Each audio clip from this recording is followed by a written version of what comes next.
A quorum being present, the Select Committee to investigate the January 6th attack on the United States Capitol will be in order. The Select Committee is meeting today to receive testimony on the law enforcement experience on January 6th. Without objection, the chair is authorized to declare the committee in recess at any time. I now recognize myself for an opening statement. Let me say a few words at the outset about this committee's work and how, as chairman, I plan to run things. We're going to be guided solely by the facts of what happened on January 6th in the run up to that tragic day and what has taken place since. That's what we're charged to do by House Resolution 503. There's no place for politics or partisanship in this investigation. Our only charge is to follow the facts where they lead us. And while we have a lot to uncover, there are a few things we already know. We know that the insurrection on January 6th was a violent attack that involved vicious assault on law enforcement. We know there's evidence in a coordinated, planned attack. We know that men and women who stormed the Capitol wanted to derail the peaceful transfer of power in this country. We know that 7 people lost their lives, that more than 140 police officers suffered injuries. We know that efforts to subvert our democracy are ongoing, and a major part of the Select Committee's work will be to find ways to eliminate that threat. We also know that the rioters came dangerously close to succeeding. If not for the heroism of the United States Capitol Police and the Metropolitan Police Department, many more lives might have been lost, and the rioters could have accomplished what they set out to do, upend American democracy. It's an honor to have 4 of these heroes sitting before us today. We welcome them for appearing here, and more importantly, for your heroism on January 6th. You have the gratitude of this committee and this country. You held the line that day. I can't overstate what was on the line, our democracy. You held the line.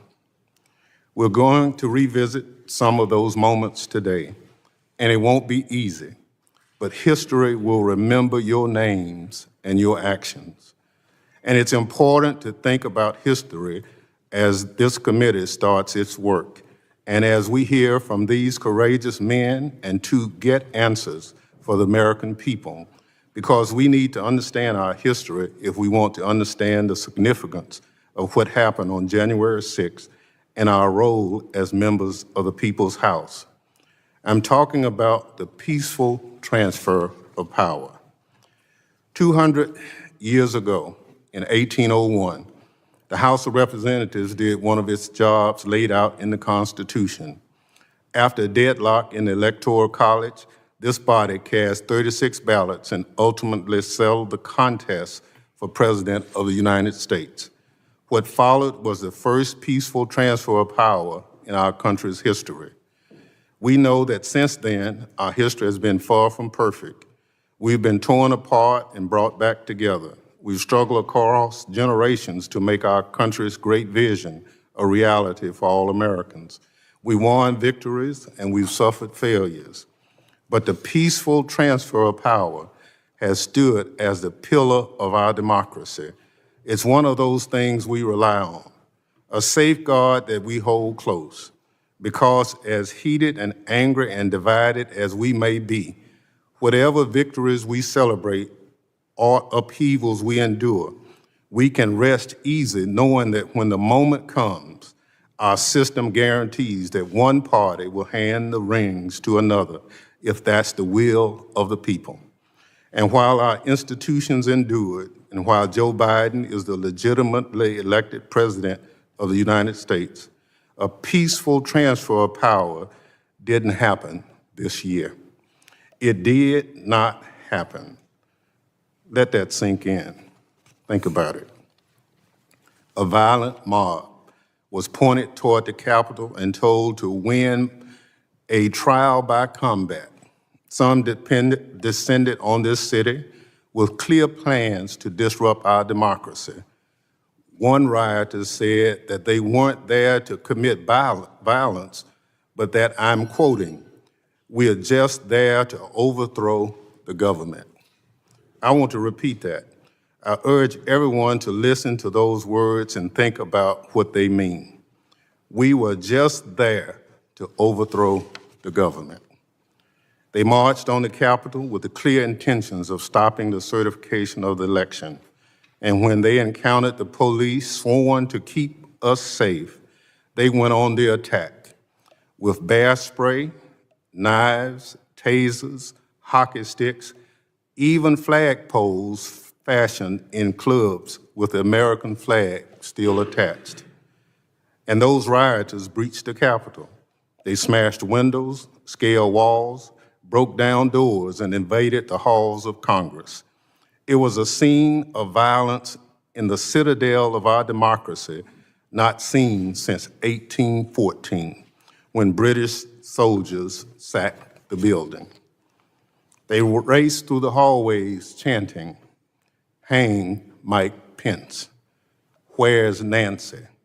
They stormed onto the Senate floor because they wanted to stop the Senate from certifying the election. The rioters tried to take over the House floor for the same reason. Thankfully, some astute young staff member had the presence of mind to grab the physical electoral ballots for safekeeping. These rioters were organized. They were ready for a fight, and they came close to succeeding. It's frightening to think about how close we were. A few inches of wood and glass. An officer turning left instead of turning right. But just describing that attack doesn't come close to capturing what actually took place that day. So we're going to see some of what our witnesses saw on January 6th. Let's see the video, please. But please be advised that it contains graphic images and strong language, which many may find disturbing.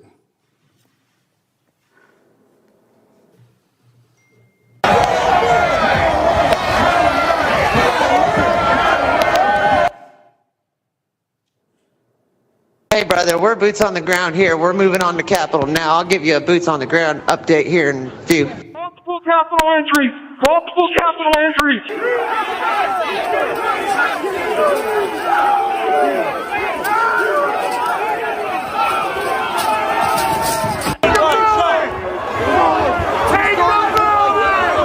Fuck you, police! We're still taking metal, sharpened objects, missiles to include bottles and rocks, and hand-thrown chemical-grade fireworks.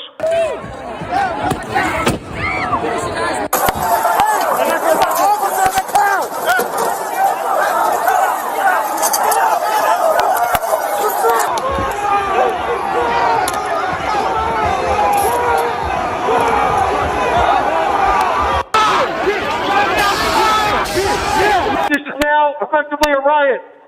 1349 hours declaring it a riot.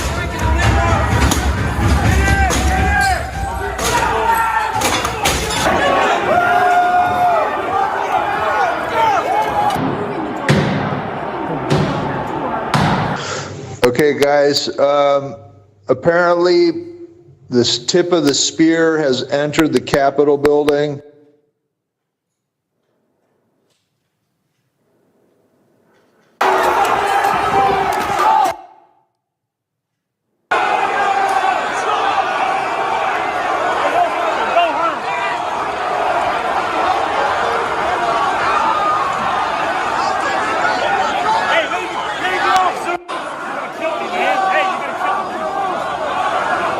If I give this up, they're going to have to run access. At least this Capitol we can defend. We got to hold what we have. Take your pins off. Yeah. The fuck? Take your pins off.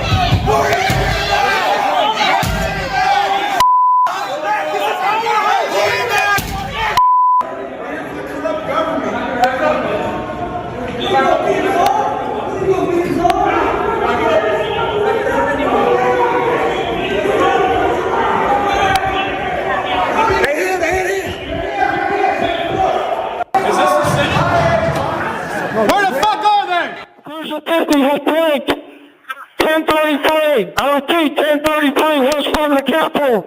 We have been blanked and we've lost the lives.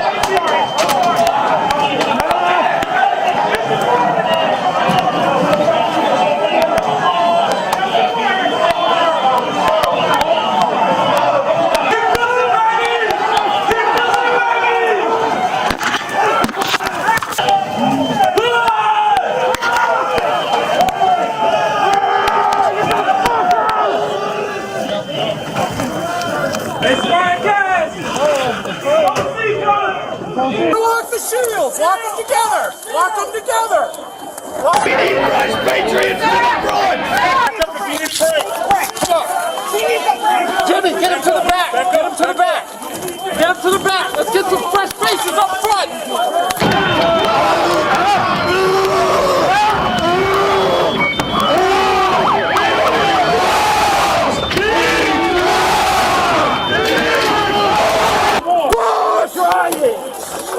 All right, let me out!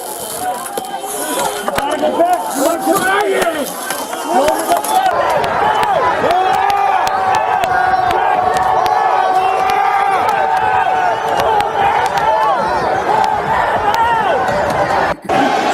Can I speak to Pelosi? Yeah, we're coming, bitch! Oh, my bitch, we're coming for you too, fucking traitor!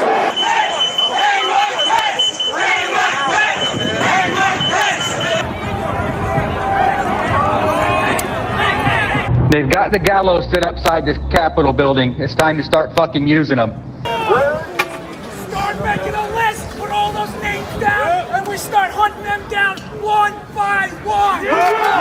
Traitors get guillotined! Mobilize in your own cities, your own counties, storm your own Capitol buildings, and take down every one of these corrupt motherfuckers. So we fucking need to have 30,000 guns up here. That's true.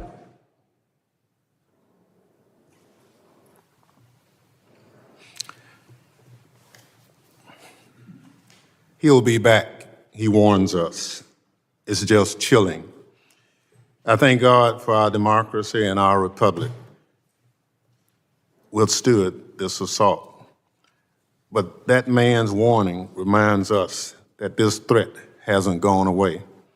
It looms over our democracy like a dark cloud. Some people are trying to deny what happened, to whitewash it, to turn the insurrectionists into martyrs. But the whole world saw the reality of what happened on January 6th. The hangman's gallows sitting out there on our nation's mall. The flag of that first failed and disgraced rebellion against our union being paraded through the Capitol. The hatred, the bigotry, the violence. And all of it for a vile, vile lie. Let's be clear. The rioters who tried to rob us of our democracy were propelled here by a lie. As chairman of this committee, I will not give that lie any fertile ground. We need to understand how and why the big lie festered. We need to know minute by minute how January 6th unfolded. We need to understand how the rotten lie behind January 6th has continued to spread and feed the forces that would undermine American democracy. And we need to figure out how to fix the damage. It won't be easy, but I have tremendous confidence in the colleagues sitting to my left and right. These are men and women of courage and character. We did not ask for this, but the House of Representatives did its job to give this country its first peaceful transfer of power, and we'll do our job now to make sure the peaceful transfer of power remains a pillar of our democracy. We cannot allow ourselves to be undone by liars and cheaters. This is the United States of America. My distinguished colleague from Wyoming, Ms. Cheney, is not the ranking member of this select committee, but because this investigation is bipartisan, it's important that we hear Republican voices as well. I now recognize Representative Cheney for an opening statement. Thank you very much, Chairman Thompson. Thank you to all my colleagues on this committee, and thank you to each of the witnesses appearing before us today. It is because of you. You held the line. You defended all of us. You defended the Capitol, and you defended the Constitution and our republic. And every American owes you our undying gratitude. Every American, I hope, will be able to hear your testimony today and will watch the videos. The videos show the unbelievable violence and the inexcusable and intolerable cruelty that you all faced, and people need to know the truth. I want to begin by reflecting briefly on the investigation that we're launching today. Every one of us here on the dais voted for and would have preferred that these matters be investigated by an independent, nonpartisan commission composed of 5 prominent Americans selected by each party and modeled on the 9/11 Commission. Although such a commission was opposed by my own leadership in the House, it overwhelmingly passed with the support of 35 Republican members. It was defeated by Republicans in the Senate, and that leaves us where we are today. We cannot leave the violence of January 6th and its causes uninvestigated. The American people deserve the full and open testimony of every person with knowledge of the planning and preparation for January 6th. We must know what happened here at the Capitol. We must also know what happened every minute of that day in the White House, every phone call, every conversation, every meeting leading up to, during, and after the attack. Honorable men and women have an obligation to step forward. If those responsible are not held accountable, and if Congress does not act responsibly, this will remain a cancer on our constitutional republic, undermining the peaceful transfer of power at the heart of our democratic system. We will face the threat of more violence in the months to come and another January 6th every 4 years. I have been a conservative Republican since 1984, when I first voted for Ronald Reagan. I've disagreed sharply on policy and politics with almost every Democratic member of this committee. But in the end, we are one nation under God. The framers of our Constitution recognized the danger of the vicious factionalism of partisan politics. And they knew that our daily arguments could become so fierce that we might lose track of our most important obligation, to defend the rule of law and the freedom of all Americans. That is why our framers compelled each of us to swear a solemn oath to preserve and protect the Constitution. When a threat to our constitutional order arises, as it has here, we are obligated to rise above politics. This investigation must be nonpartisan. While we begin today by taking the public testimony of these 4 heroic men, we must also realize that the task of this committee will require persistence. We must issue and enforce subpoenas promptly. We must get to objective truth. We must overcome the many efforts we are already seeing to cover up and obscure the facts. On January 6th and in the days thereafter, almost all members of my party recognized the events of that day for what they actually were. One Republican, for example, said, quote, "What is happening at the U.S. Capitol right now is unacceptable and un-American. Those participating in lawlessness and violence must be arrested and prosecuted to the fullest extent of the law." No member of Congress should now attempt to defend the indefensible, obstruct this investigation, or whitewash what happened that day. We must act with honor and duty and in the interest of our nation. America is great because we preserve our democratic institutions at all costs. Until January 6th, we were proof positive for the world that a nation conceived in liberty could long endure. But now January 6th threatens our most sacred legacy. The question for every one of us who serves in Congress, for every elected official across this great nation, indeed for every American, is this: will we adhere to the rule of law? Will we respect the rulings of our courts? Will we preserve the peaceful transition of power? Or will we be so blinded by partisanship that we throw away the miracle of America? Do we hate our political adversaries more than we love our country and revere our Constitution? I pray that that is not the case. I pray that we all remember our children are watching as we carry out this solemn and sacred duty entrusted to us. Our children will know who stood for truth, and they will inherit the nation we hand to them, a republic if we can keep it. Thank you, Mr. Chairman. I yield back. Thank you, Representative Cheney. I will now introduce our witnesses. We're joined today by Sergeant Aquilino Gonell of the United States Capitol Police. He's a 15-year veteran of the Capitol Police. He's assigned to a first responder unit in the United States Capitol Police's Uniformed Services Bureau. Before joining the Capitol Police, Sergeant Gonell served as 8 years in the United States Army and spent 545 days in Iraq, where his base was under constant mortar, rocket, and indirect fire by insurgents. He has received multiple awards and commendations for his military service. We're also joined by Officer Michael Fanone of the Metropolitan Police Department in Washington, D.C. Officer Fanone began his law enforcement career with the United States Capitol Police shortly after the terrorist attack of 9/11. For nearly 20 years, Officer Fanone has served the citizens of the District of Columbia in special units focusing on narcotics investigation and violent criminals. Officer Daniel Hodges is a member of the Civil Disturbance Unit 42 in the D.C. Metropolitan Police Department, where his responsibilities include riot response.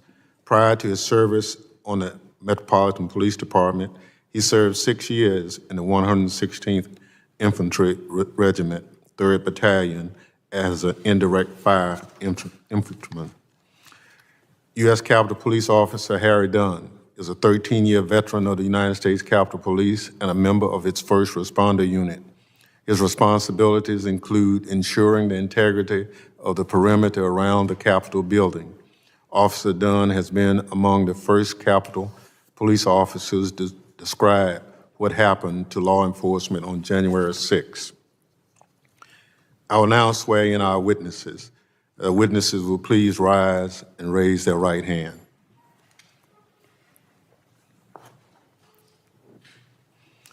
Do you swear or affirm that the testimony you are about to give is the truth, the whole truth, and nothing but the truth, so help you God? Thank you. You may be seated. Let the record reflect the witnesses answered in the affirmative. Without objection, the witness's full statement will be included in the record.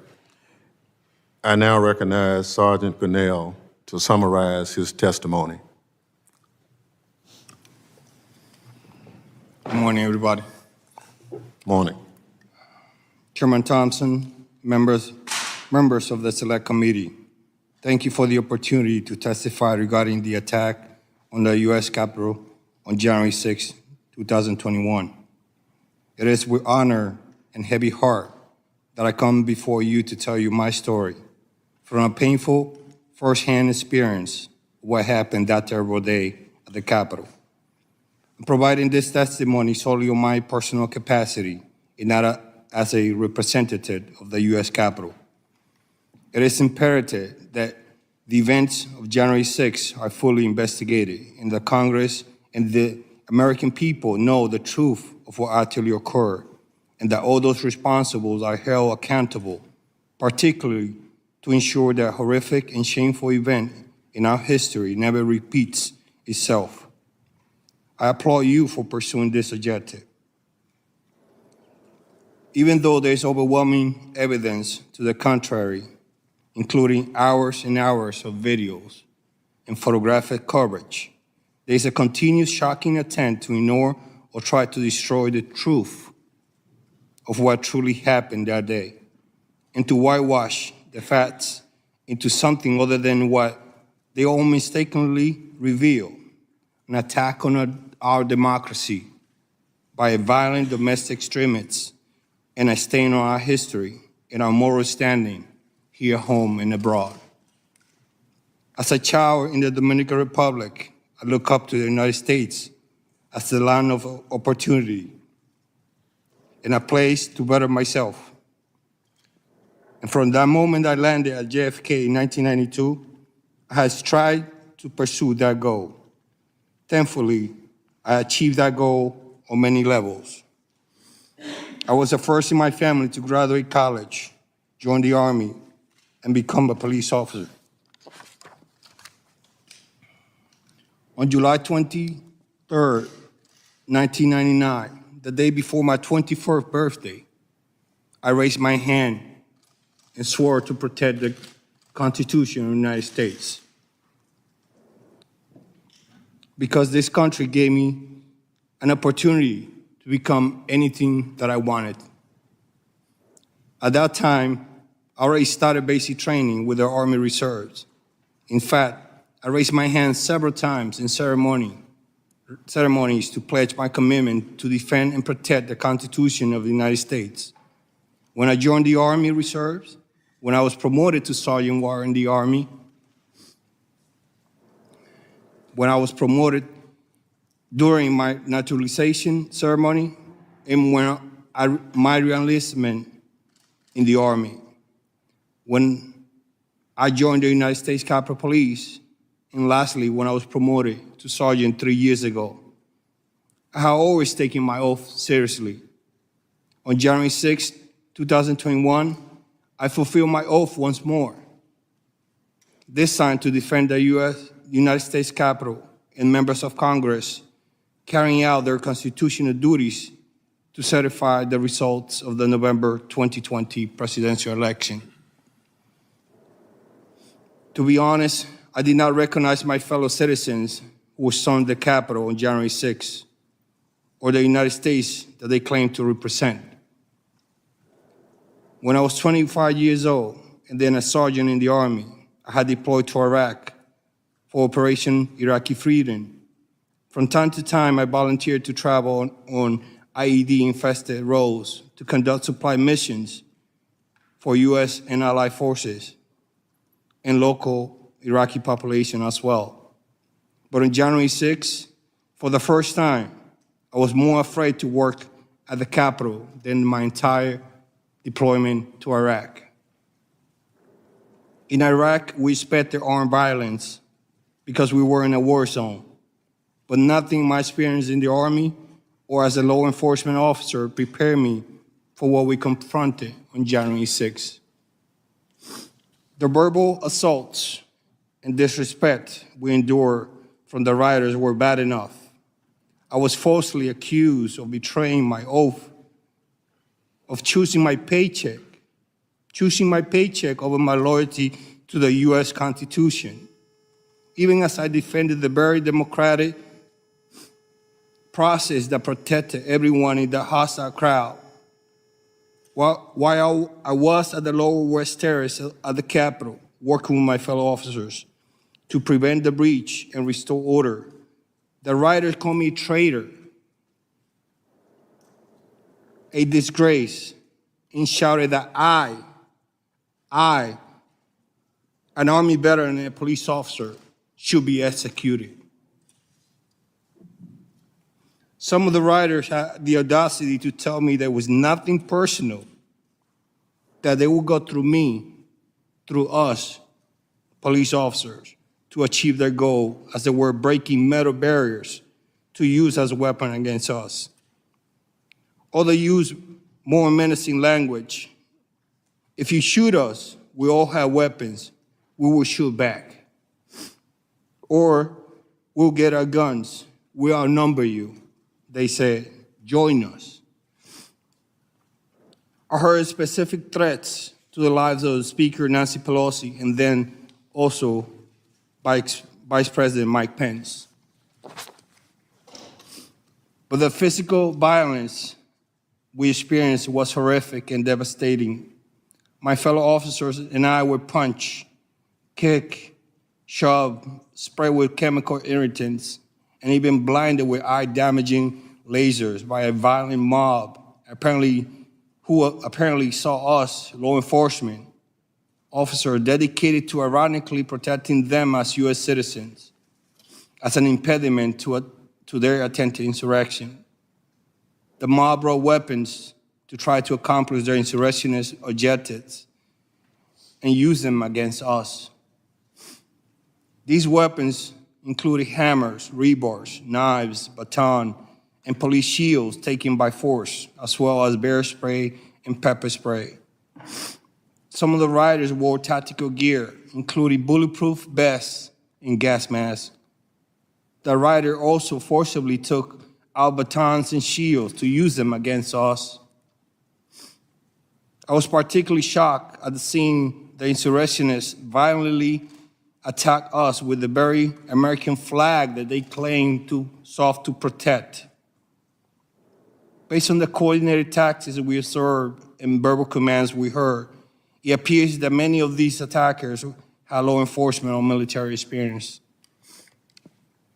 The rioters were vicious and relentless. We found ourselves in a violent battle, desperate to attempt to prevent the breach of the Capitol by the entrance near the inauguration stage.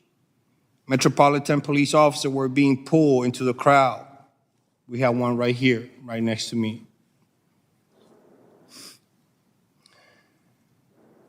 As we tried to push the rioters back from the breach in the Capitol, in my attempt to assist two MPD officers, I grabbed one by the officer by the back of the collar and pulled him back to the police line. When I tried to help the second officer, I fell on top of some police shields on the ground that were slippery because of the pepper spray and bear spray.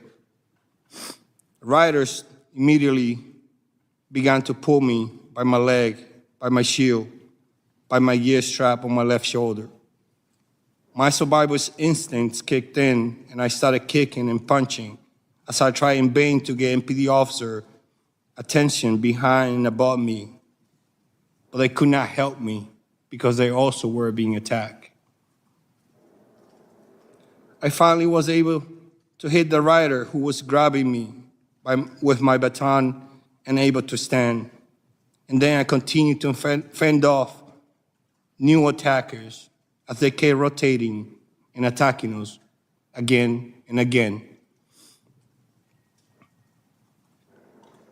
What we were subjected that day was like something from a medieval battle. We fought hand to hand, inch by inch, to prevent an invasion of the Capitol by a violent mob intent on subverting our democratic process. My fellow officers and I were committed to not letting any rioters breach the Capitol. It was a prolonged and desperate struggle.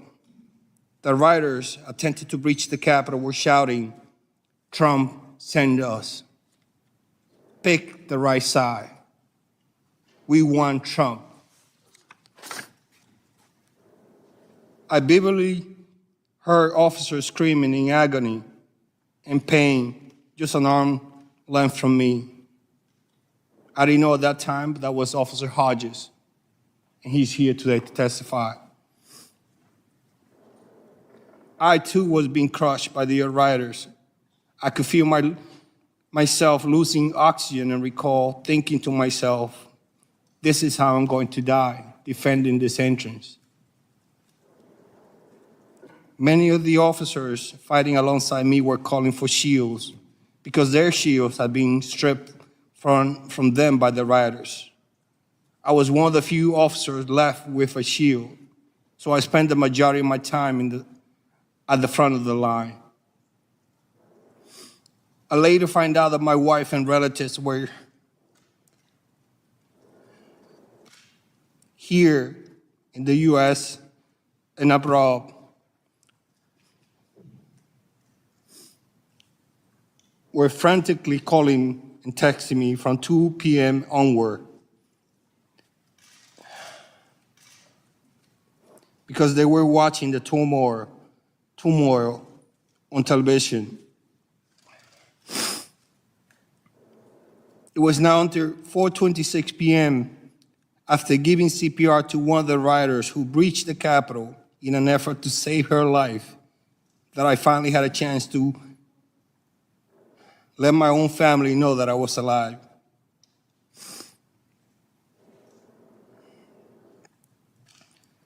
After order has been restored at the Capitol, in many hours, I arrived at home at nearly 4 a.m. on January 7th. I had to push my wife away from me because she wanted to hug me. And I told her no, because of the other chemical that my uniform had on.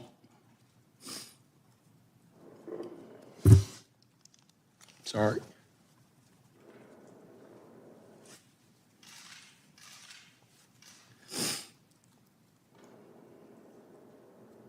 I couldn't sleep because the chemical reactivated after I took a shower, and my skin was burning.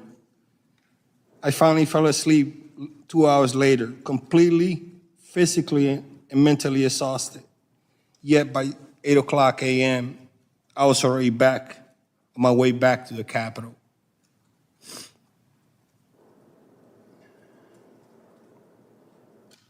And I continued to work for 15 consecutive days until after the inauguration.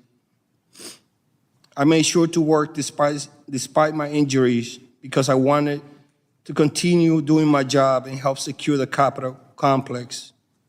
More than 6 months later, I'm still trying to recover from my injuries. Many of my fellow Capitol officers, as well as MPD officers, suffer terrible physical injuries from the violence inflicted on us on January 6th. I sustained injuries on both my hands, my left shoulder, my left calf, and my right foot. I already had undergone bone fusion surgery on my right foot, and I was just told that I need surgery on my left shoulder. I have been on medical and administrative leave for much of the past 6 months, and I expect to need further rehabilitation for possibly more than a year. There are some who express outrage when someone kneels while calling for social justice. Where are those same people expressing the outrage to condemn the violence attack on law enforcement, the Capitol, in our American democracy? I'm still waiting for them. As Americans in the world watching horror what was happening at the Capitol, we did not receive timely reinforcement and support we needed. In contrast, during the Black Lives Matter protests last year, U.S. Capitol Police had all the support we needed and more. Why the different response? Were it not for the brave members of the MPD and later on from other law enforcement agencies, I'm afraid to think what could have happened on January 6th. I want to publicly thank all the law enforcement agencies that responded to assist that day for their courage and their support. I especially want to thank those Capitol Police officers who responded on their own from home after working midnight shift. Despite being outnumbered, we did our job. Every member of the House of Representatives, senators, and staff member made it home. Sadly, as a result of that day, we lost officers, some really good officers. But we held the line to protect our democratic process, because the alternative would have been a disaster. We are not asking for medals or recognition. We simply want justice and accountability. For most people, January 6th happened for a few hours. But for those of us who were in the thick of it, it has not ended. That day continued to be a constant trauma for us literally every day, whether because of our physical or emotional injuries or both. while it has not received much attention, sadly, many of my colleagues have quietly resigned from the Capitol because of that day. I'm also regularly called by law enforcement officials and prosecutors to help identify from photographs and videos the rioters. And to be honest, physical therapy is painful and hard. I could have lost my life that day, not once, but many times. But as soon as I recover from my injuries, I will continue forward and proudly serve my country in the U.S. Capitol Police. As an immigrant to the United States, I'm especially proud to have defended the U.S. Constitution and our democracy on January 6th. I hope that everyone in the position of authority in our country has the courage and conviction to do their part by investigating what happened on that terrible day and why. This investigation is essential to our democracy, and I'm deeply grateful to you for undertaking it. I'm happy to assist as I can and answer any question you may have to the best of my ability. Thank you. Thank you very much for your riveting testimony, Sergeant Gunnell. I now recognize Officer Fanone to summarize his testimony.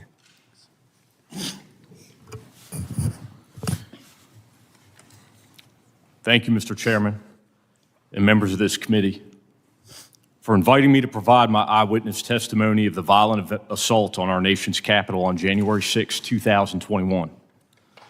My name, for those of you who don't know, is Michael Fanone. And while I've been a sworn officer with the Metropolitan Police Department in Washington, D.C. for almost 2 decades, my law enforcement career actually began here in this building as a United States Capitol Police officer shortly after 9/11.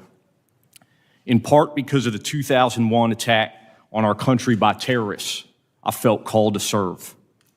As a Capitol Police officer, I was proud to protect this institution and dedicated members of Congress and their staff who work hard each day to uphold our American democracy.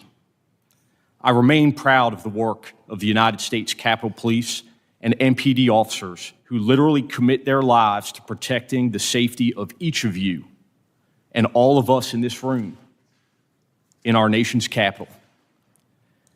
After leaving the United States Capitol Police, I became an MPD officer serving the residents of Washington, D.C. I have spent the majority of my nearly 20 years as a Metropolitan Police officer working in special mission units whose responsibilities include the investigation and arrest of narcotics traffickers and violent criminals. I've worked both as an undercover officer and a lead case officer in many of these investigations. In this line of work, it probably won't shock you to know that I've dealt with some dicey situations. I thought I had seen it all, many times over.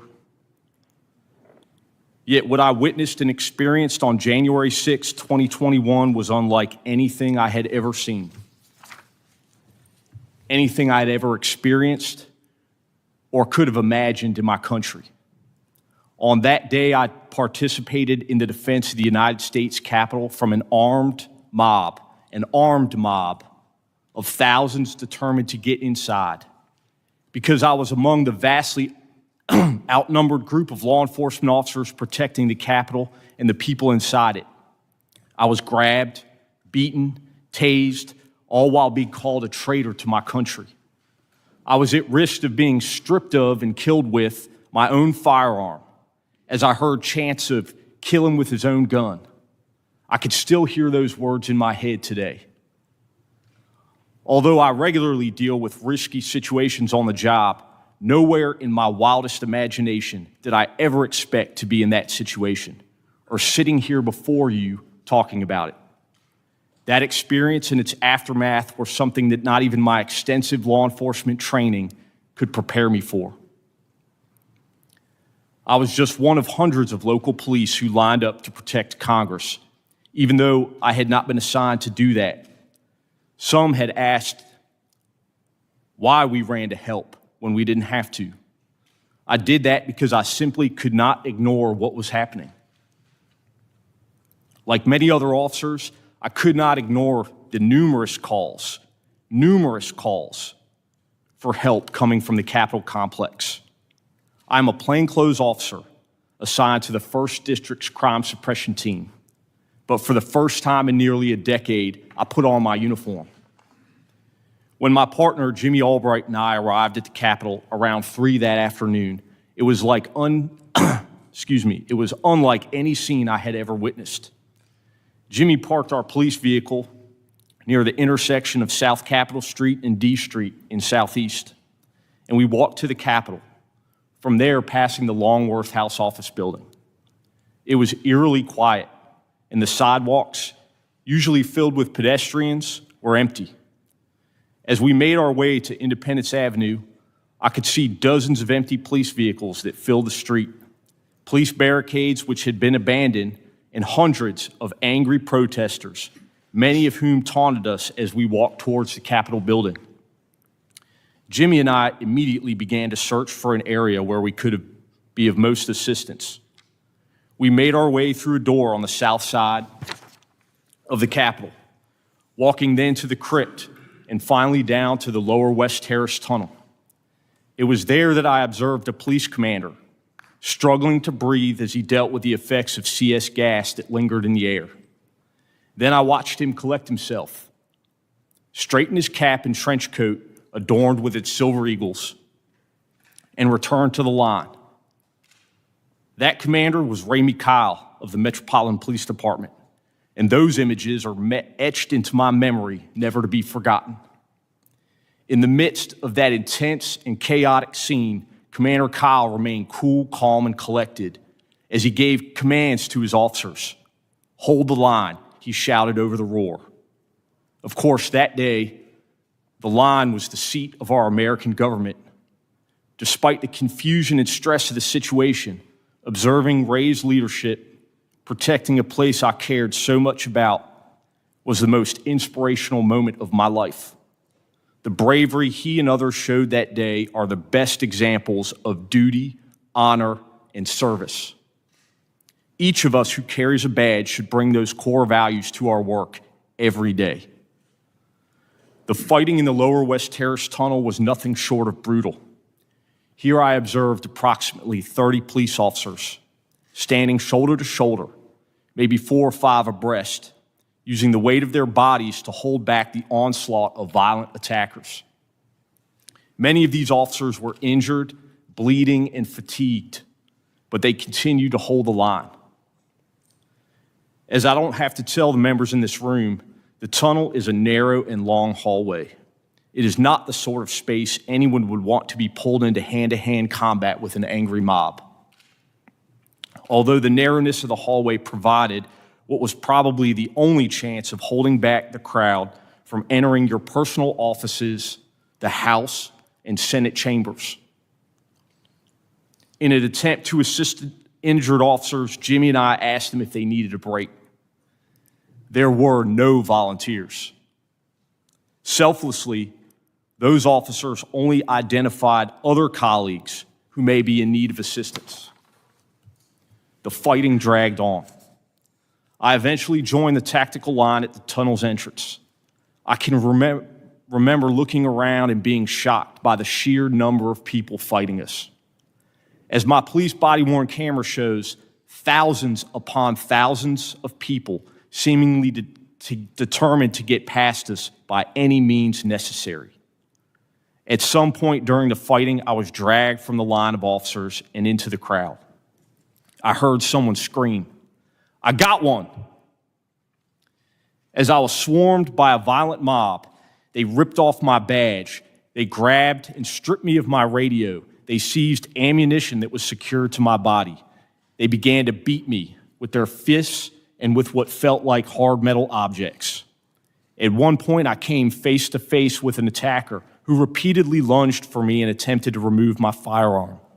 I heard chanting from some in the crowd, "Get his gun," and "Kill him with his own gun."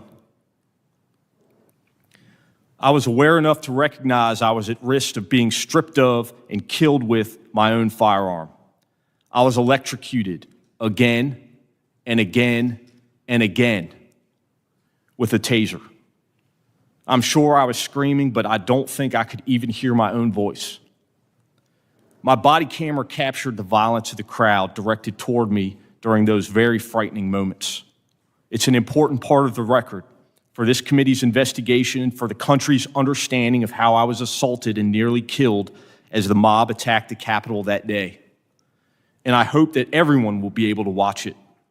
The portions of the video I've seen remain extremely painful for me to watch at times, but it is essential that everyone understands what really happened that tragic day. During those moments, I remember thinking there was a very good chance I would be torn apart or shot to death with my own weapon. I thought of my 4 daughters who might lose their dad. I remain grateful that no member of Congress had to go through the violent assault that I experienced that day.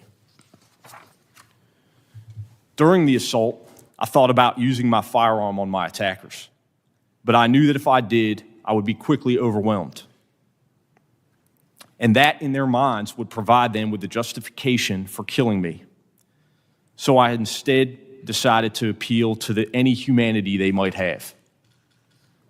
I said as loud as I could manage, "I've got kids." Thankfully, some in the crowd stepped in and assisted me. Those few individuals protected me from a crowd and inched me toward the Capitol until my fellow officers could rescue me. I was carried back inside. What happened afterwards is much less vivid. I had been beaten unconscious and remained so for more than 4 minutes.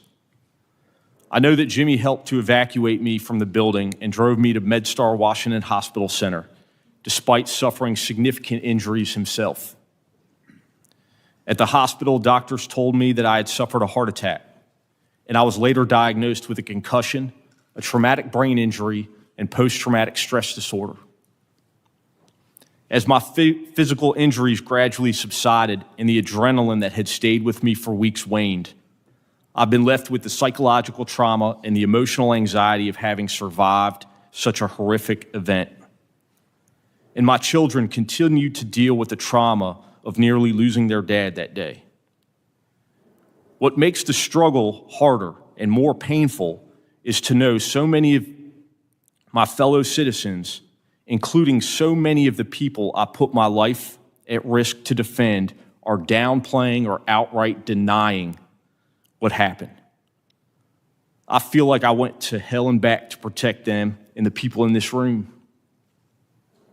But too many are now telling me that hell doesn't exist, or that hell actually wasn't that bad. The indifference shown to my colleagues is disgraceful. My law enforcement career prepared me to cope with some of the aspects of this experience.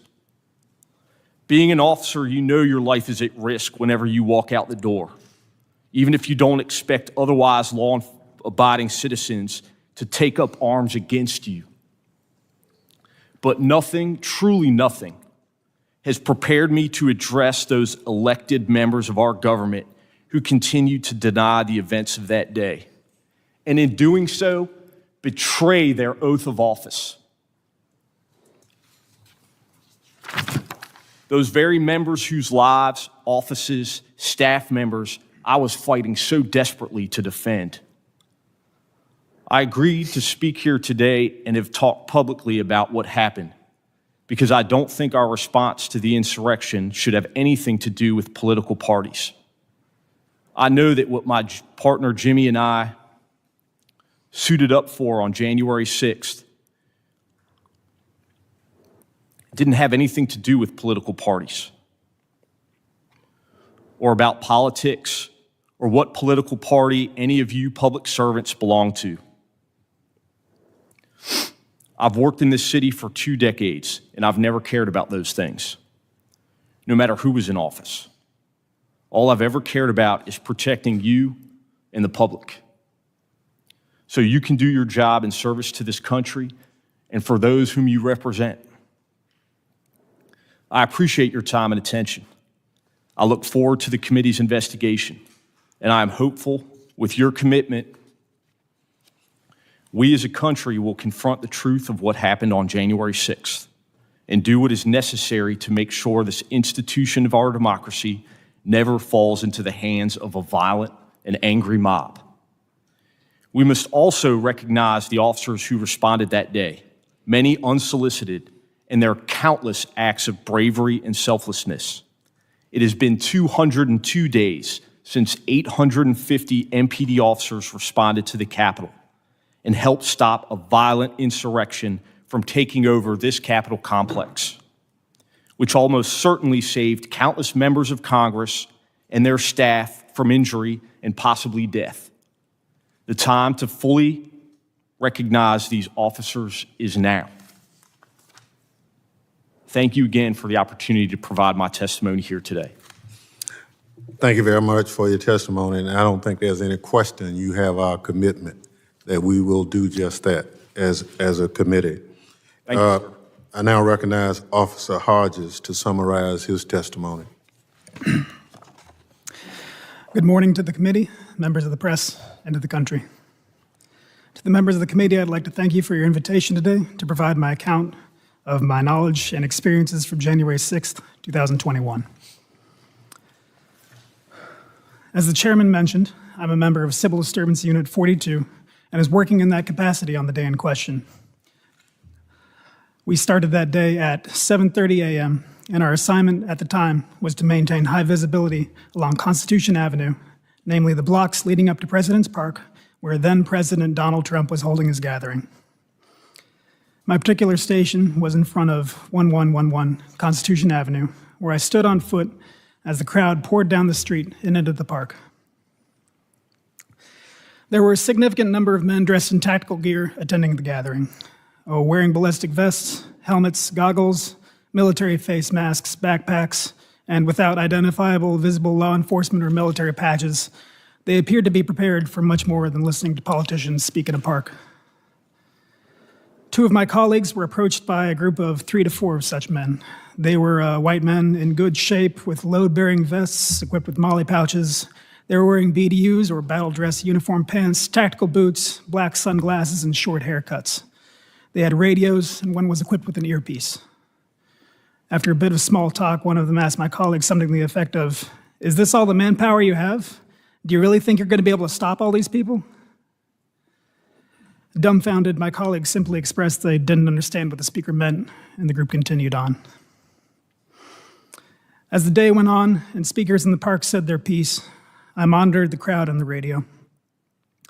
Over the radio, I heard our gun recovery unit working constantly, monitoring those in the crowd suspected of carrying firearms and making arrests and seizures when possible.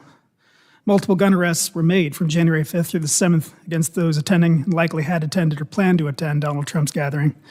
Unfortunately, due to the course of events that day, we will never know exactly how many were carrying firearms and other lethal weapons.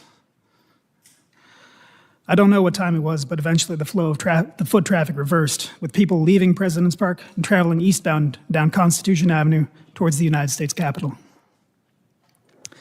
At approximately 12:30 p.m., I noticed a commotion about half a block to my east, and I saw a crowd starting to coalesce around 2 figures. I ran to where they were and found a confrontation at the intersection of 10th and Constitution Avenue Northwest. One counter-protester, a black man, was backpedaling away from a white man in a Trump-labeled face mask who was closely following him with an outstretched arm. Myself and my colleague first arrived and physically separated the two, but a crowd of Donald Trump's people had gathered. They attempted to bait the counter-protester into attacking, shouting insults such as, "Your mother's a whore," and accusing him of hiding behind the cops. Eventually, enough MPD members had gathered to move along the crowd, who continued eastbound toward the Capitol building, and the counter-protester departed northbound on 10th Street. Returning to my post, I continued to monitor the radio. I could hear Commander Glover leading the defense efforts at the Capitol as the protesters began their transition from peaceful assembly into terrorism. I became agitated and wished we could move in to support as I could hear the increasing desperation in the commander's voice, yet we still had to wait for our orders to change. And eventually they did. At approximately 1:30 p.m., the commander authorized rapid response platoons to deploy their hard gear and respond to the Capitol, including CDU 42. The last thing I remember hearing over the air before departing for the Capitol grounds was confirmation that our explosive ordnance disposal team had discovered a device. Given which unit was being associated with the device, I immediately realized MPD had discovered a bomb of some type near the Capitol. This thought was never far from my mind for the rest of the day. We ran back to our vans and got on our hard gear as quickly as we could. Navigating alternate routes to avoid the foot traffic, we drove as close as we could to the Capitol, disembarking at the northwest side of the Capitol grounds. We gave our gear a final check and marched towards the West Terrace. The crowd was thinner the further out from the Capitol you were. So as we marched, the resistance that we initially met was verbal. A man sarcastically yelled, "Here come the boys in blue, so brave." Another called on us to remember your oath. There was plenty of booing. A woman called us stormtroopers. Another woman, who was part of the mob of terrorists laying siege to the Capitol of the United States, shouted traitors. More found appeal in this label and shouted traitors at us as we passed. One man attempted to turn it into a duosyllabic chant. We continued to march. We had been marching in two columns, but as we got closer to the West Terrace, the crowd became so dense that in order to progress, we marched single file, with our hands on the shoulders of the man in front of us in order to avoid separation. However, as we came close to the terrace, our line was divided and we came under attack. A man attempted to rip the baton from my hands, and we wrestled for control. I retained my weapon after I pushed him back. He yelled at me, "You're on the wrong team."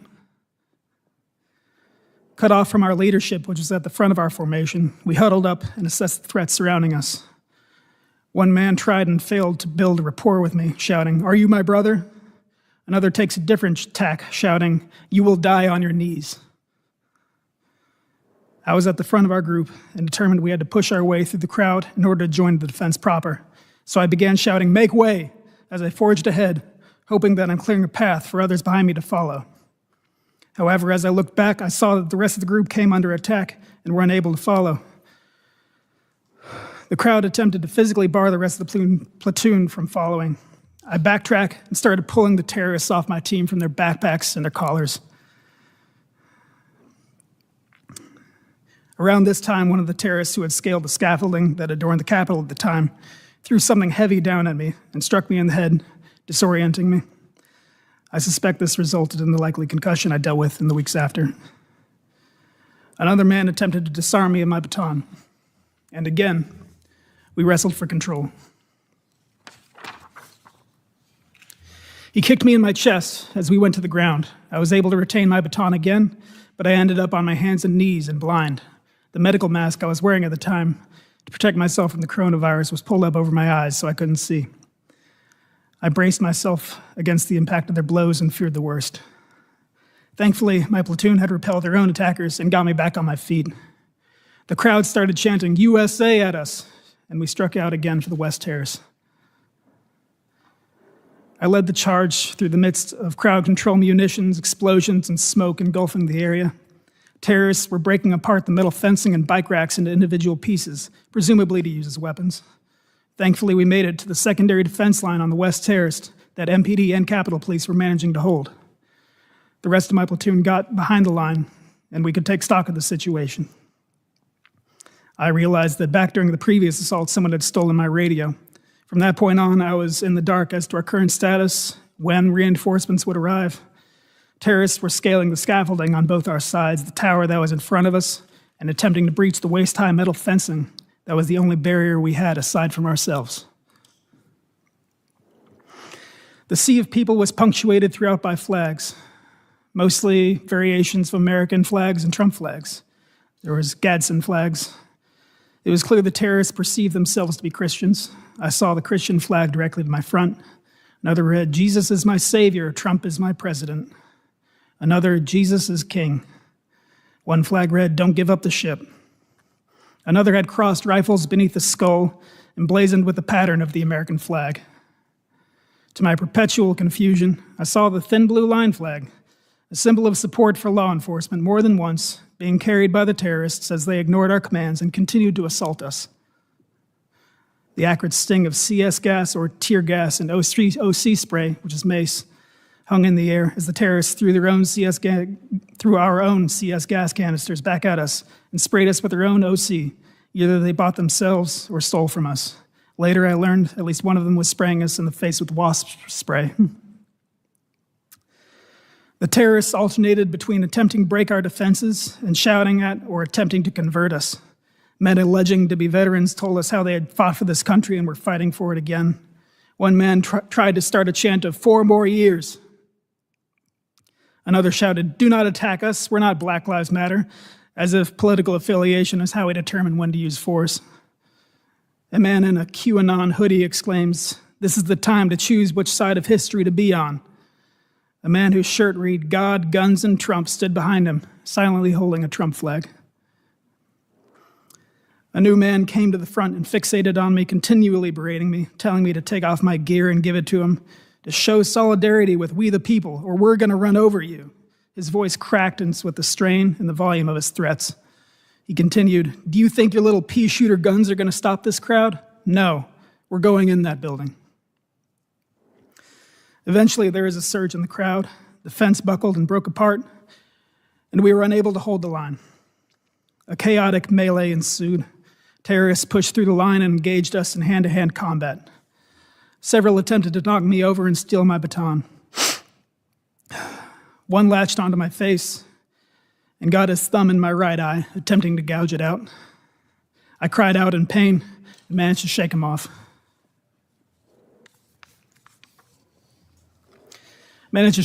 Before any permanent damage was done. I couldn't fully engage anyone. For the moment I do is when another 20 terrorists move in to attack while my hands are full. It was all we could do to keep ourselves on our feet and continue to fall back.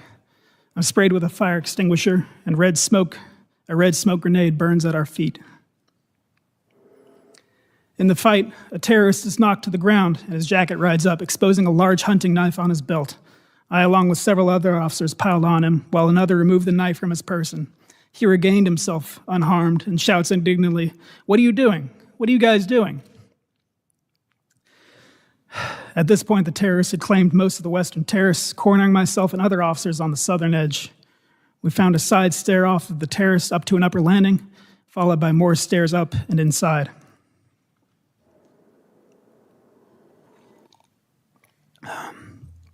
Inside the Capitol building, officers walked through the halls briefly until they found a place to sit, decontaminate their faces of OC and CS, and take a quick breather. I followed suit. Someone had managed to find a package of water bottles and was passing them out. I washed off my face as best I could, rinsed out my mouth, and drank the rest. I took the opportunity of relative safety to don my gas mask. Not long afterward, I heard someone calling for officers to move to assist. I steeled myself for another round and descended a stairway into a long hallway filled with smoke and screams. The Capitol building is labyrinthine, but judging from the sound of intense combat, I could tell this hallway led outside to where the terrorists had forced our retreat. Officers were stacked deep, but every so often one would fall back from the front line, nursing an injury or struggling to breathe, and those who remained would take a step forward. It was a battle of inches, with one side pushing the other a few, and then the other side regaining their ground. At the time, I, and I suspect many others in the hallway, did not know that the terrorists had gained entry into the building by breaking in doors and windows elsewhere, so we believed ours to be the last line of defense before the terrorists had true access to the building and to potentially our elected representatives. Eventually, it was my turn in the meat grinder that was the front line. The terrorists had a wall of shields that they had stolen from officers, as well as stolen batons, what other armaments they brought. Even during this intense contest of wills, they tried to convert us to their cult. One man shouted, "We all just want to make our voices heard, and I think you feel the same. I really think you feel the same." All while another man attempts to batter us with a stolen shield. Another man, like many others, didn't seem to appreciate that this wasn't a game. He fought his way across the lawn, up the steps, through the western terrace, all the OC and CS gas, and at the front line of this final threshold was asking us to hold on because he has asthma. The two sides were at a stalemate at a metal door frame that sat in the middle of the hallway. At the front line, I inserted myself so the frame was at my back in an effort to give myself something to brace against and provide additional strength when pushing forward. Unfortunately, soon after I secured this position, the momentum shifted and we lost the ground that got me there.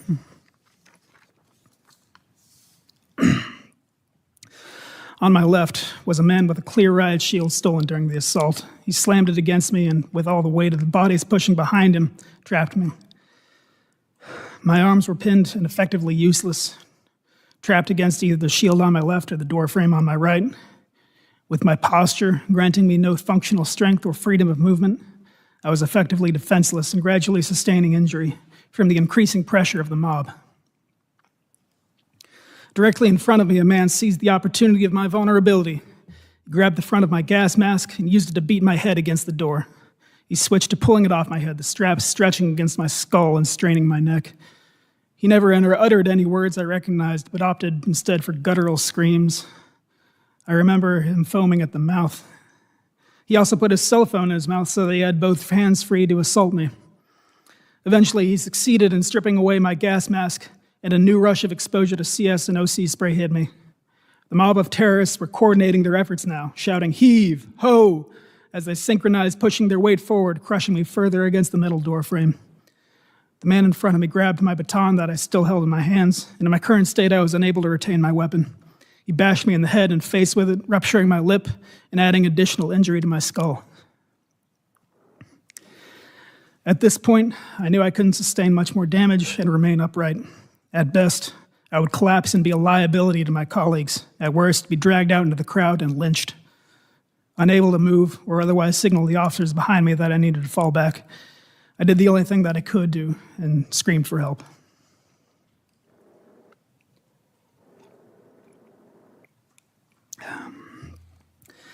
Thankfully, my voice was heard over the cacophony of yells and the blaring alarm. The officer closest to me was able to extricate me from my position, and another helped me fall back to the building again.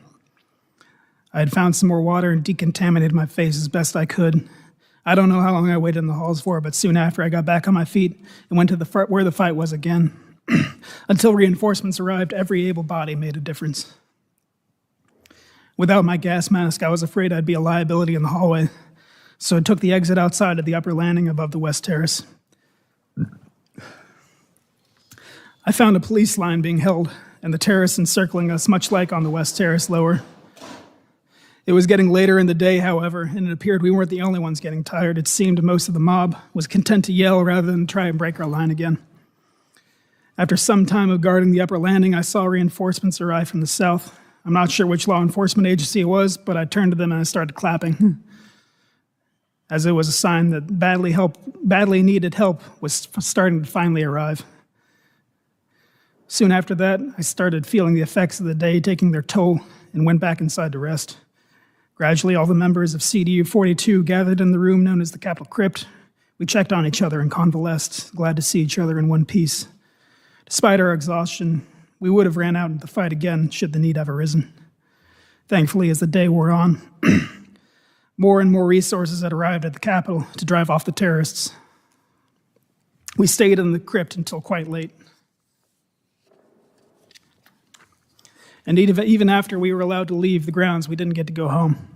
Those who needed immediate medical attention took a van to the local hospital, while the rest of us parked near the city center until the city was deemed secure enough for us to check off. I believe we finally got that message around 1 a.m. the following morning. We drove back to the 4th District and from there went home. Thank you for letting me testify. Thank you very much for your testimony.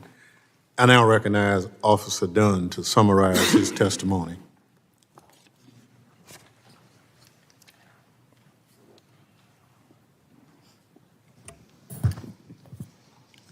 Chairman Thompson, members of the Select Committee, thank you for the opportunity today to give my account regarding the events of January 6, 2021, from my firsthand experience as a Capitol Police officer directly involved in those events and still hurting from what happened that day. I'm providing this testimony solely in my personal capacity and not as a representative of the United States Capitol Police. Before I begin,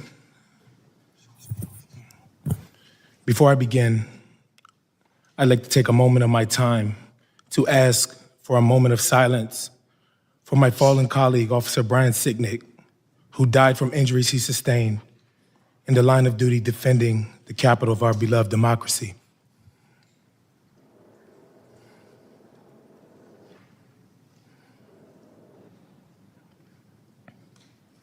Thank you. I reported for duty at the Capitol as usual early on the morning of January 6th. We understood that the vote to certify President Biden's election would be taking place that day, and protests might occur outside the Capitol. But we expected any demonstrations to be peaceful expressions of First Amendment freedoms, just like the scores of demonstrations we had observed for many years. After roll call, I took my overwatch post on the east front of the Capitol, standing on the steps that led up to the Senate chamber. As the morning progressed, I did not see or hear anything that gave me cause for alarm. But around 10:56 a.m., I received a text message from a friend forwarding a screenshot of what appeared to be the potential plan of action, very different from a peaceful demonstration. The screenshot bore the caption, January 6th, Rally Point, Lincoln Park, and said the objective was the Capitol. It said, amongst other things, that Trump has given us marching orders and to keep your guns hidden. It urged people to bring your trauma kits and gas masks, to link up early in the day in 6 to 12-man teams. It indicated there would be time to arm up. Seeing that message caused me concern. To be sure, looking back now, it seemed to foreshadow what happened later. At the time, though, we had not received any threat warnings from our chain of command. I had no independent reason to believe that violence was headed our way. As the morning progressed and the crowd of protesters began to swell on the east side of the Capitol, many displaying Trump flags, the crowd was chanting slogans like, "Stop the steal," and "We want Trump." But the demonstration was still being conducted in a peaceful manner. Early that afternoon, Capitol Police Dispatch advised all units over the radio that we had an active 10100 at the Republican National Committee nearby. 10100 is police code for a suspicious package, such as a potential bomb. That radio dispatch got my attention, and I started to get more nervous and worried, especially because the crowds on the east front of the Capitol were continuing to grow. Around the same time, I started receiving reports on the radio about large crowd movements around the Capitol, coming from the direction of the ellipse to both the west and east fronts of the Capitol. Then I heard urgent radio calls for additional officers to respond to the west side, and an exclamation, a desperate voice, that demonstrators on the west side had breached the fence. Now it was obvious that there was a direct threat to the Capitol. I quickly put on a steel chest plate, which weighs approximately 20 pounds, and carrying my M4 rifle, sprinted around the north side of the Capitol to the West Terrace and the railing of the inaugural stage, where I had a broad view of what was going on. I was stunned by what I saw. In what seemed like a sea of people, Capitol police officers and Metropolitan Police officers, MPD, were engaged in desperate hand-to-hand fighting with rioters across the West Lawn. Until then, I had never seen anyone physically assault Capitol Police or MPD, let alone witness mass assaults being perpetrated on law enforcement officers. I witnessed the rioters using all kinds of weapons against officers, including flagpoles, metal bike racks that they had torn apart, and various kinds of projectiles. Officers were being bloodied in the fighting. Many were screaming, and many were blinded and coughing from chemical irritants being sprayed in their faces.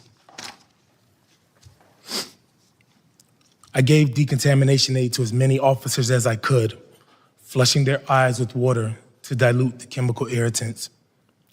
Soon thereafter, I heard, "Attention all units, the Capitol has been breached," and that rioters were in various places inside the building. At that point, I rushed into the Capitol with another officer, going first to the basement on the Senate side, where I'd heard an MPD officer needed a defibrillator. After returning outside to the West Terrace to assist officers, I went back into the Capitol and up the stairs towards the crypt. There I saw rioters who had invaded the Capitol carrying a Confederate flag, a red MAGA flag, and a Don't Tread on Me flag. I decided to stand my ground there to prevent any rioters from heading down the stairs to the Lower West Terrace entrance, because that's where officers were getting decontamination aid and were particularly vulnerable. At the top of the stairs, I confronted a group of insurrectionists, warning them do not go down those steps. One of them shouted, "Keep moving, patriots." Another displayed what looked like a law enforcement badge and told me, "We're doing this for you." One of the invaders approached me like he was going to try to get past me and head down the stairs. I hit him, knocking him down. After getting relieved by other officers in the crypt, I took off running upstairs towards the speaker's lobby and helped a plainclothes officer who was getting hassled by insurrectionists. Some of them were dressed like members of a militia group, wearing tactical vests, cargo pants, and body armor. I was physically exhausted, and it was hard to breathe and to see because of all the chemical spray in the air.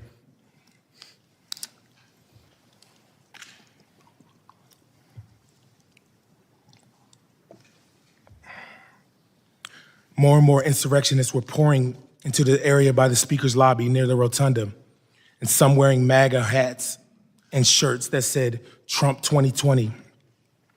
I told them to just leave the Capitol, and in response they yelled, "No, man, this is our house. President Trump invited us here. We're here to stop the steal. Joe Biden is not the president. Nobody voted for Joe Biden."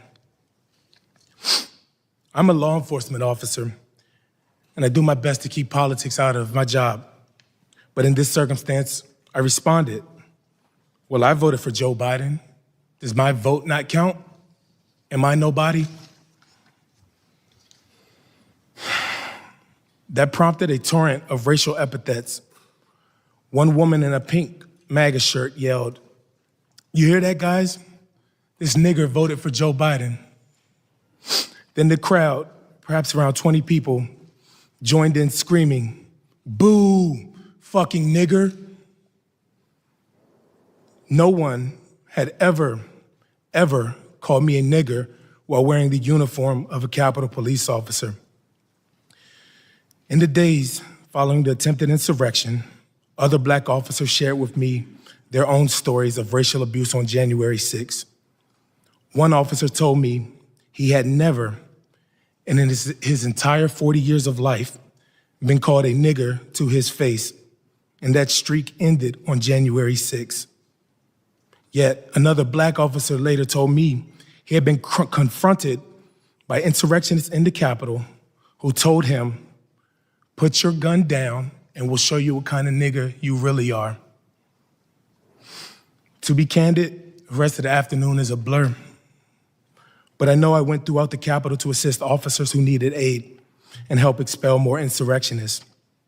In the crypt, I encountered Sergeant Gunnell, who was giving assistance to an unconscious woman who had been in a crowd of rioters on the west side of the Capitol. I helped to carry her to the area of the House Majority Leader's office, where she was administered CPR. As the afternoon wore on, I was completely drained, both physically and emotionally, and in shock and total disbelief over what had happened. Once the building was cleared, I went to the rotunda to recover with other officers and share our experiences from what happened that afternoon. Representative Rodney Davis was there offering support to officers, and when he and I saw each other, he came over and he gave me a big hug. I sat down on a bench in the rotunda with a friend of mine who was also a black Capitol Police officer, and told him about the racial slurs I endured. I became very emotional and began yelling, "How the blank could something like this happen? Is this America?" I began sobbing. Officers came over to console me.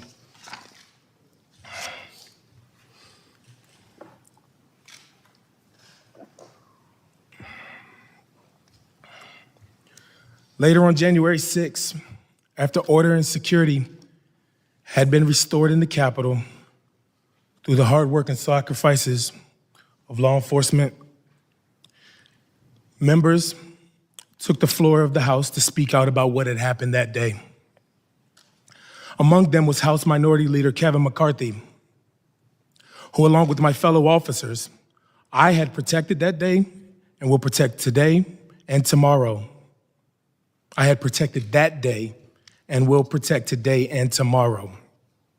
And the minority leader, to his great credit, said the following to the House: the violence, destruction, and chaos we saw earlier was unacceptable, undemocratic, and un-American. It was the saddest day I've ever had serving in this institution, end quote. Members of the Select Committee, the minority leader was absolutely right. How he described what took place in the Capitol. And for those of us in the Capitol Police who serve and revere this institution and who love the Capitol building, it was the saddest day for us as well. More than 6 months later, January 6th still isn't over for me. I've had to avail myself of multiple counseling sessions from the Capitol Police Employee Assistance Program, and I'm now receiving private counseling therapy for the persistent emotional trauma of that day.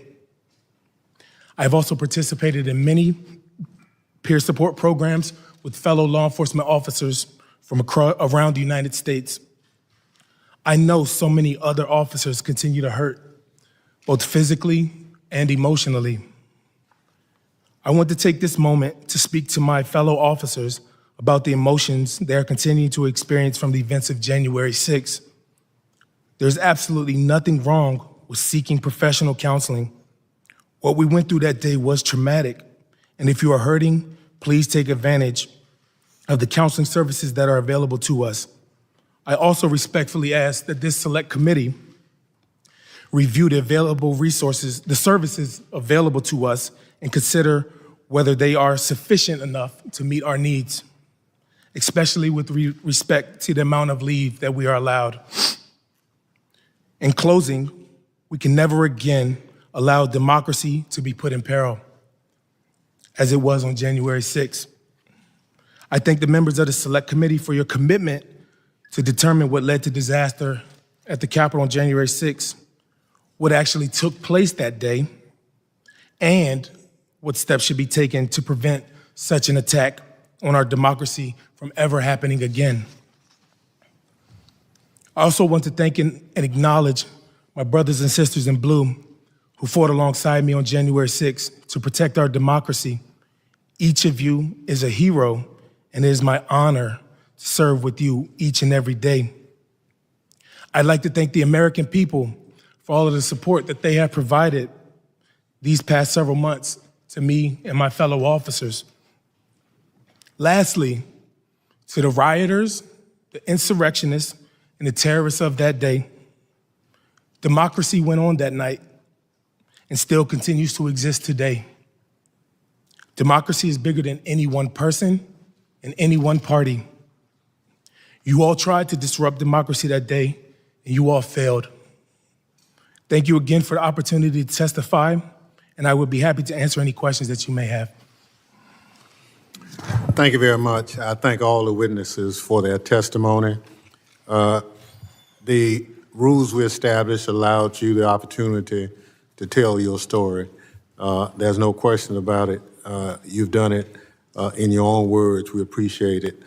And so what we will do now is begin our questioning of you. I now recognize myself for questions.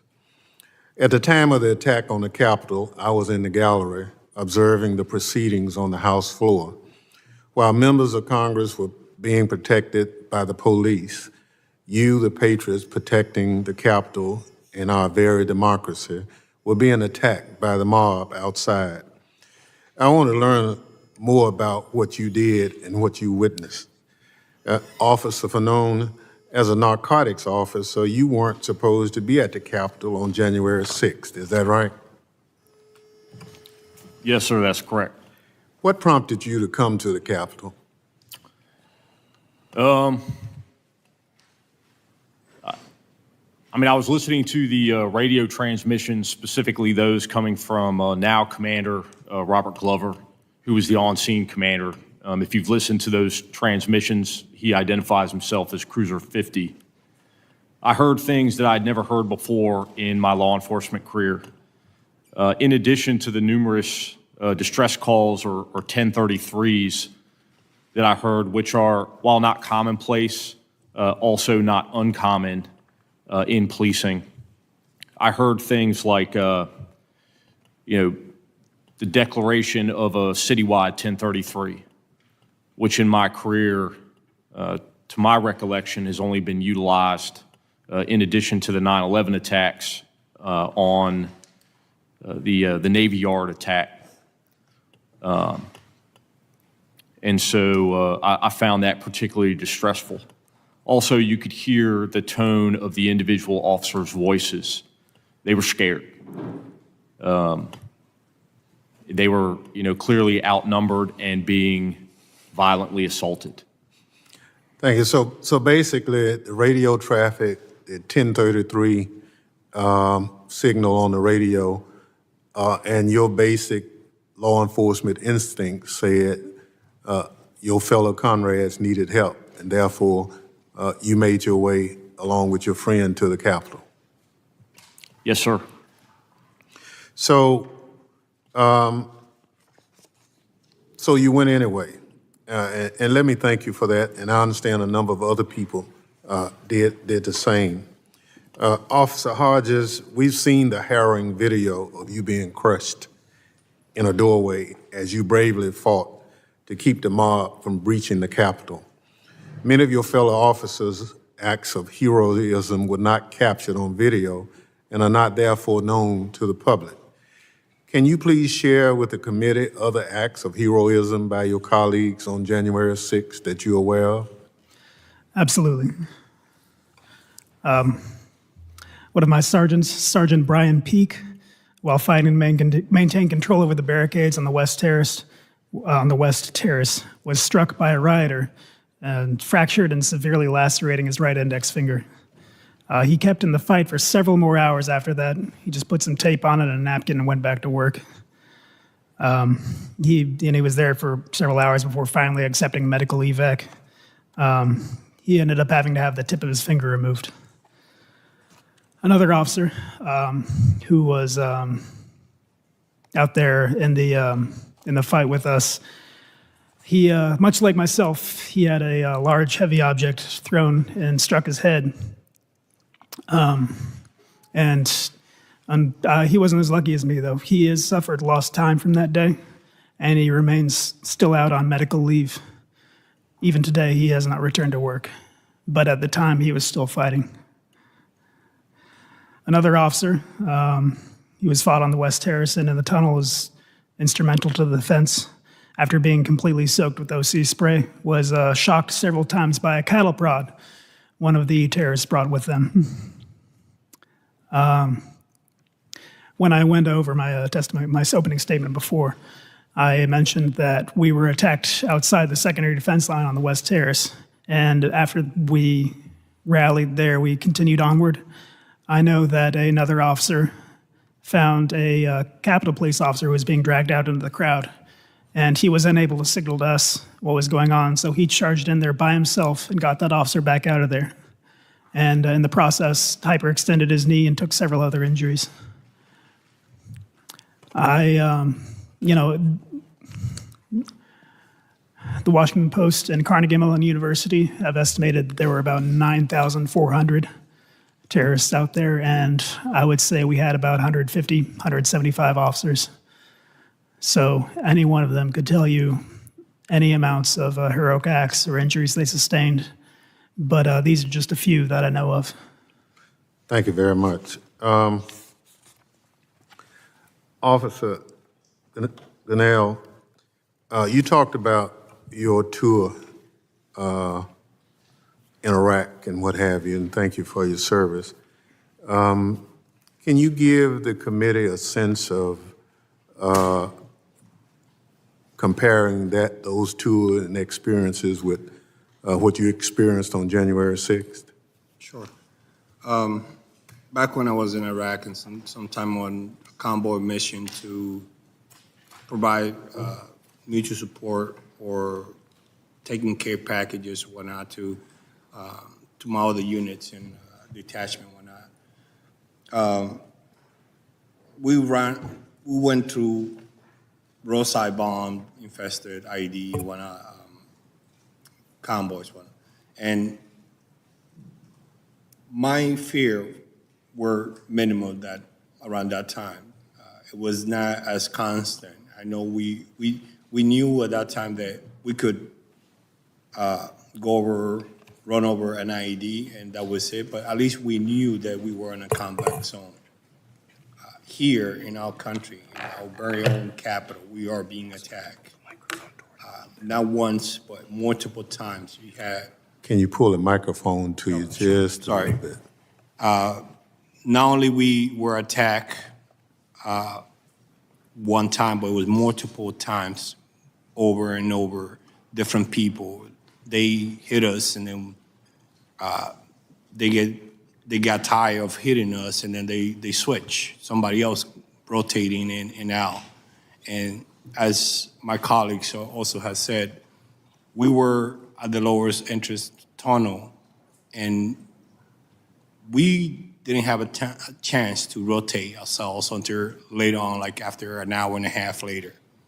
So whoever was there, we were fighting for our life. We were fighting to protect all of you. In our mind, that time at that entrance, that was it. That was the point of breach, and we were not letting them in. They tried to convert us. They tried to persuade us to let them in, yelling, and then once they saw that we were not doing that, then continued to even attack us even more. And it was nonstop. So my time compared to Iraq, totally different. This is our own citizens, people who we sworn an oath to protect, but yet they are attacking us with the same flag that they claim to represent. It was bad. Thank you. Officer Dunn, you talked about being called the N-word. You talked about being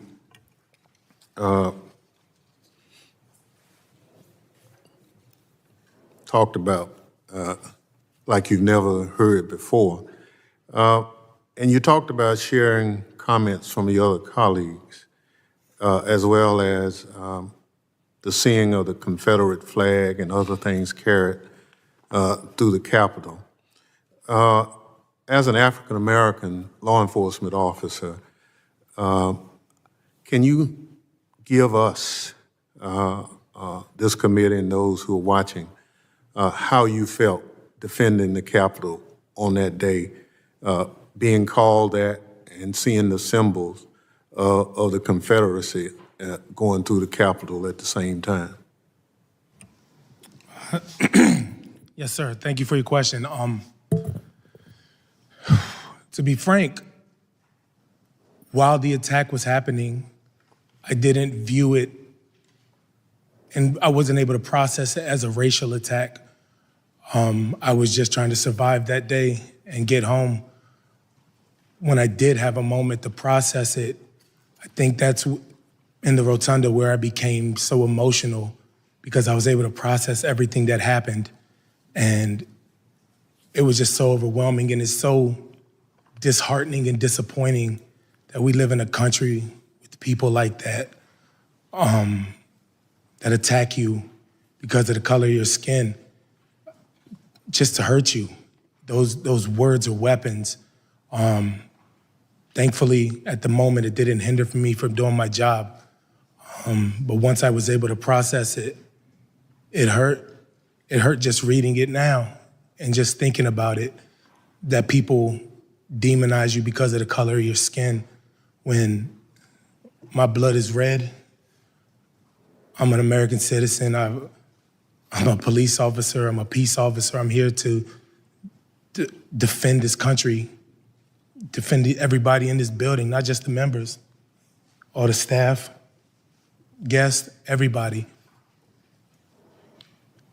It just hurts that we have people in this country that result to that, regardless of your actions and what you desire to do and to make a difference out there. It's disheartening, so. Thank you, but because of your heroism on that day, lives were saved and our democracy was preserved, in large part because you gave all of you, for that day on January 6th. I assure you this committee will ensure there's a comprehensive account of your heroic acts of that day, and your testimony this morning is an essential part of that record. Thank you for your service to this country and for coming before us today. The chair now recognizes members for questions they may wish to ask the witnesses. The gentlewoman from Wyoming, Ms. Cheney, is recognized. Thank you very much, Mr. Chairman. And again, thank you to all of our witnesses for your heroism and your bravery that day, and also for being here today and telling your story. And I certainly join the chairman and every member of this committee in our commitment to making sure we get to the truth and that those who did this are accountable. Officer Gunnell, I'd like to ask you, you described in your testimony that you said it was like a medieval battlefield, that what you were subjected to that day was something like a medieval battlefield. You said we fought hand to hand and inch by inch to prevent an invasion of the Capitol by a violent mob intent on subverting our democratic process. And is it the case that as you were fighting there, you were not aware that the Capitol had been breached elsewhere? I believe you said that you really thought you were the last line of defense. Is that right? That is correct, ma'am. And so, Officer Gunnell, when you think about that and share with us the vivid memory of the cruelty and the violence of the assault that day, and then you hear former President Trump say, quote, "It was a loving crowd. There was a lot of love in the crowd." How does that make you feel? It's upsetting. It's a pathetic excuse for his behavior for something that he himself helped to create, this monstrosity. I'm still recovering from those hugs and kisses that day that he claimed that so many rioters, terrorists, were assaulting us that day. If that was hugs and kisses, then we should all go to his house and do the same thing to him. To me, it's insulting, it's demoralizing, because everything that we did was to prevent everyone in the Capitol from getting hurt. And what he was doing, instead of sending the military, instead of sending the support or telling his people, his supporter, to stop this nonsense, he egged them to continue fighting. I was in the lowest West Terrace fighting alongside these officers. And all of them were telling us, Trump sent us. Nobody else, there was nobody else. It was not Antifa, it was not Black Lives Matter, it was not the FBI, it was his supporter that he sent them over to the Capitol that day. And he could have done a lot of things. One of them was to tell them to stop. He talks about sacrifices, whatnot. The only thing that he has sacrificed is the institutions of the country and the country itself, only for his ego, because he wants to continue. He wants the job, but he doesn't want to do the job. And that's a shame on him himself. Thank you. Officer Fanone, you talked in your testimony about the fact that the line that day was the seat of American democracy, was the seat of our government. Can you talk about, as you think now about what was under threat? First of all, did you know it? Did you have a sense at the time as you were going through the battle before the horrific violence happened to you of the the nature of the gravity of the threat that we were facing, that the line was in fact the seat of American democracy? Well, my response that day really was based off of my obligation as a police officer to not only protect the lives of the members of Congress and their staff, but also to my fellow officers. The politics of that day really didn't play into my response at all. Thank you. Officer Hodges, in your testimony, you talk about when you were at the Ellipse, and you mentioned the significant number of men dressed in tactical gear attending the gathering, wearing ballistic vests, helmet, goggles. When you saw that, was that something that you had anticipated at all? And could you just tell us more about that crowd there at the Ellipse, the extent to which you saw people who clearly were in military or paramilitary garb? It was absolutely a source of concern. Like I said, they had outer carrier vests designed to carry ballistic shielding, helmets, goggles, face masks, backpacks filled with unknown objects. And I couldn't get a count, and we couldn't stop and search everyone. But so I don't know how many there were, but I know that it was obviously a concern of mine. Thank you very much. And then finally, Officer Dunn, you mentioned the text message that you received, and you expressed some surprise. You mentioned that you had not seen any intelligence that would have led you to believe that we should expect that kind of violence. Could you elaborate on that a little bit? Yes, ma'am. So we were expecting civil disobedience as we do at the Capitol. At least that was what was relayed to us. A couple of arrests, name calling, unfriendly people, but nowhere near the level of violence or even close to it like that we experienced. When I received the text message, it made the hairs on my neck rise. But since our chain of command had not told us to prepare for any of these levels of violence, I was just like, okay, whatever. Like, I've been here. I start year 14 in November, and we've dealt with hundreds of protests where people get arrested, and peaceful First Amendment protests. Everybody has the right to protest. That's okay. Do what you do, and we'll arrest you if you break the law, and we'll go home later that night. It was a lot different than that, but I was not alerted to the level of violence. Like, the text message I got foreshadowed that, looking back, but no, I was not. We were not prepared for what we faced that day. Thank you. And Mr. Chairman, without objection, I'd like to ask unanimous consent if we could enter that complete text message into the record. Without objection. Thank So you. ordered. And again, I would just like to express my deep gratitude for what you all did to save us. It won't be forgotten, and we will get to the bottom of this. Thank you very much. With that, I yield back. Gentlelady yields back. Chair recognizes gentlewoman from California, Ms. Lofgren. Thank you, Mr. Chairman. And thanks to each one of you and your colleagues for what you did.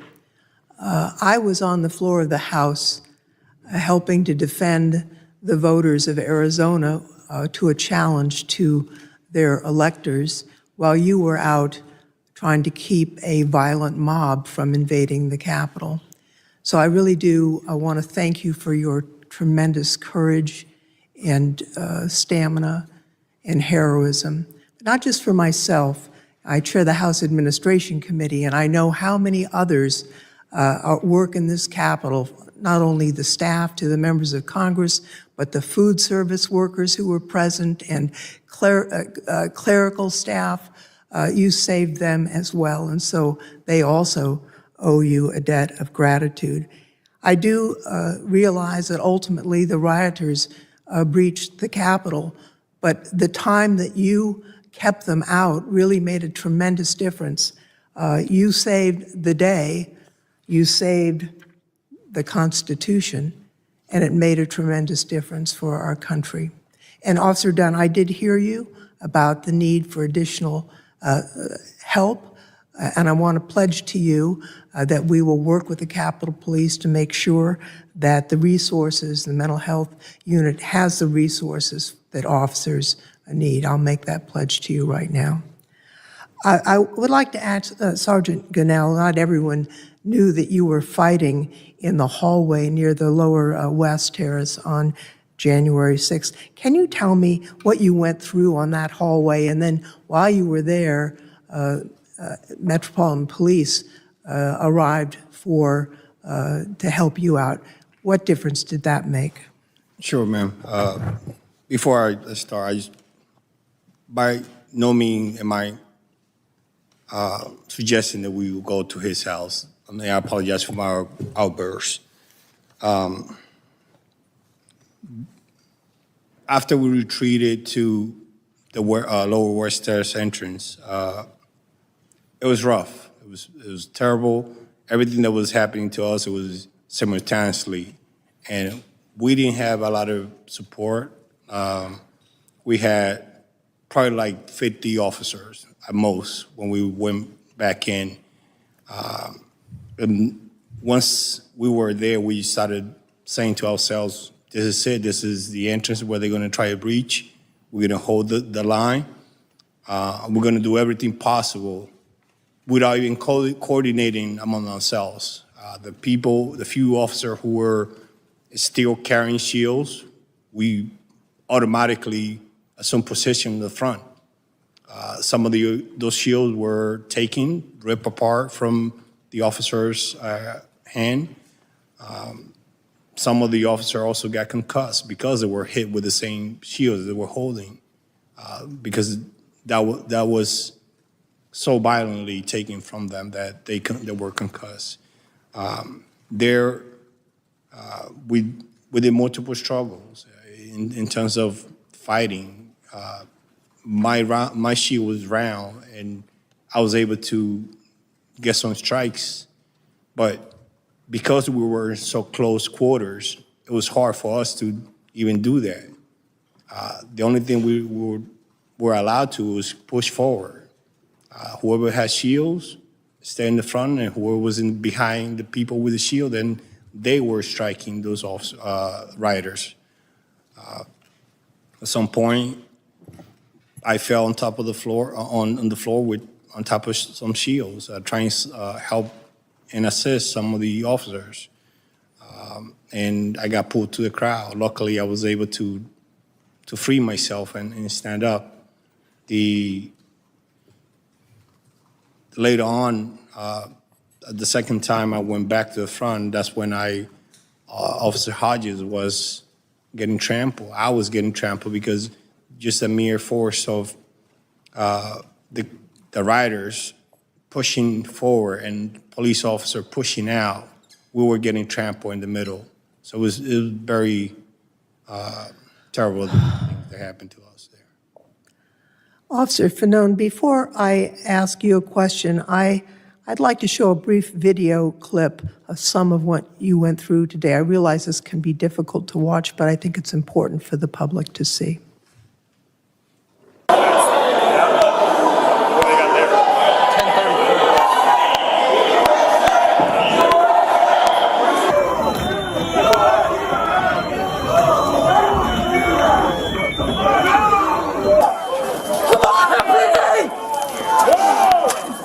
You got to fight the right people. Yeah, come on. Push. Try it. I got you, Mike. That's my hand when you're good. Push him back. Back up.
Mike, stay in there, buddy.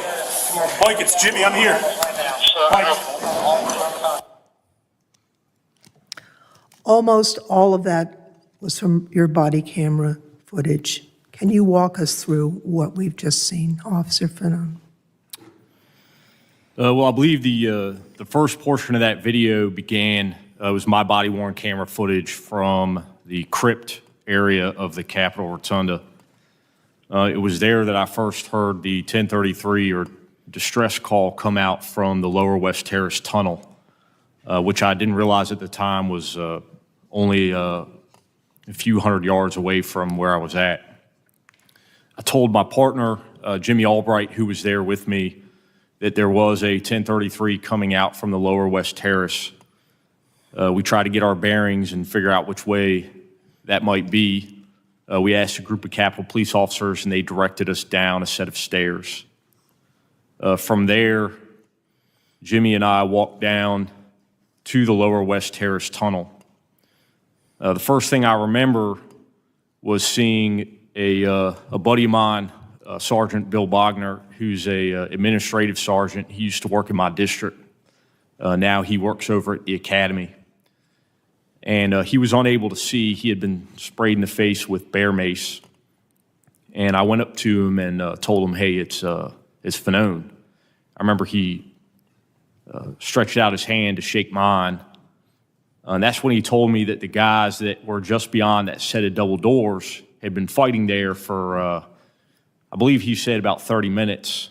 I don't think he realized what time it was because they'd been fighting since around 1 p.m. It was 3 o'clock. So those guys have been there fighting for 2 hours, unrelieved. I remember looking up through the set of double doors, there's glass panes, and you could see the CS gas, like white powder, still lingering in the air. It was at that point that I realized I probably should have brought my gas mask. So I went through the double doors and I saw Ramey Kyle, who's at the time a commander with our Criminal Investigations Division, overseeing all the detectives units. Like many other officers, sergeants, lieutenants, captains that day, he self-deployed and found himself commanding a group of about 30 or 40 officers there in the Lower West Terrace tunnel. Commander Kyle was having a difficult time breathing. I remember I followed him back out through the set of double doors into that initial hallway as he kind of cleared himself, straightened himself up. I described it before. I thought he looked like George Patton. I remember he put his hat back on and walked right back out through the doorway into the tunnel, and I followed him. It was at that point, I think, when I started approaching that group of officers there, defending the doorway, that I realized the gravity of the situation. My initial thought was these guys look like they look beat to hell. And, maybe I could try to get in there and get some guys some help. So I told Jimmy that, we needed to get in there and try to offer assistance. And that's what we did initially. We started making our way through the crowd of officers, yelling out, who needs a break? And like I said in my initial testimony, there were no volunteers. There were officers who identified other colleagues who were in need of help. And I remember somebody yelling out, this guy needs help, and handed me that officer. I handed him off to Jimmy and told him to get him to the back. And I continued to make my way up to the front lines. Once I got up there, it was the first time I really came face to face with these terrorists. They were dressed in, clothing adorned with political slogans, "Make America Great Again," Donald Trump 2020, things of that nature. They were wearing military-style clothing, Kevlar vests, Kevlar helmets. Many of them had gas masks, and quite a few had shields, which they had taken away from law enforcement officers. And they were using them to beat us at the front line. The first thing I told them was, hey man, we got to get these doors closed. We got injured officers in here. And that really seemed to piss those guys off. They became incredibly violent, and that's when that surge that you watched in some of the video began.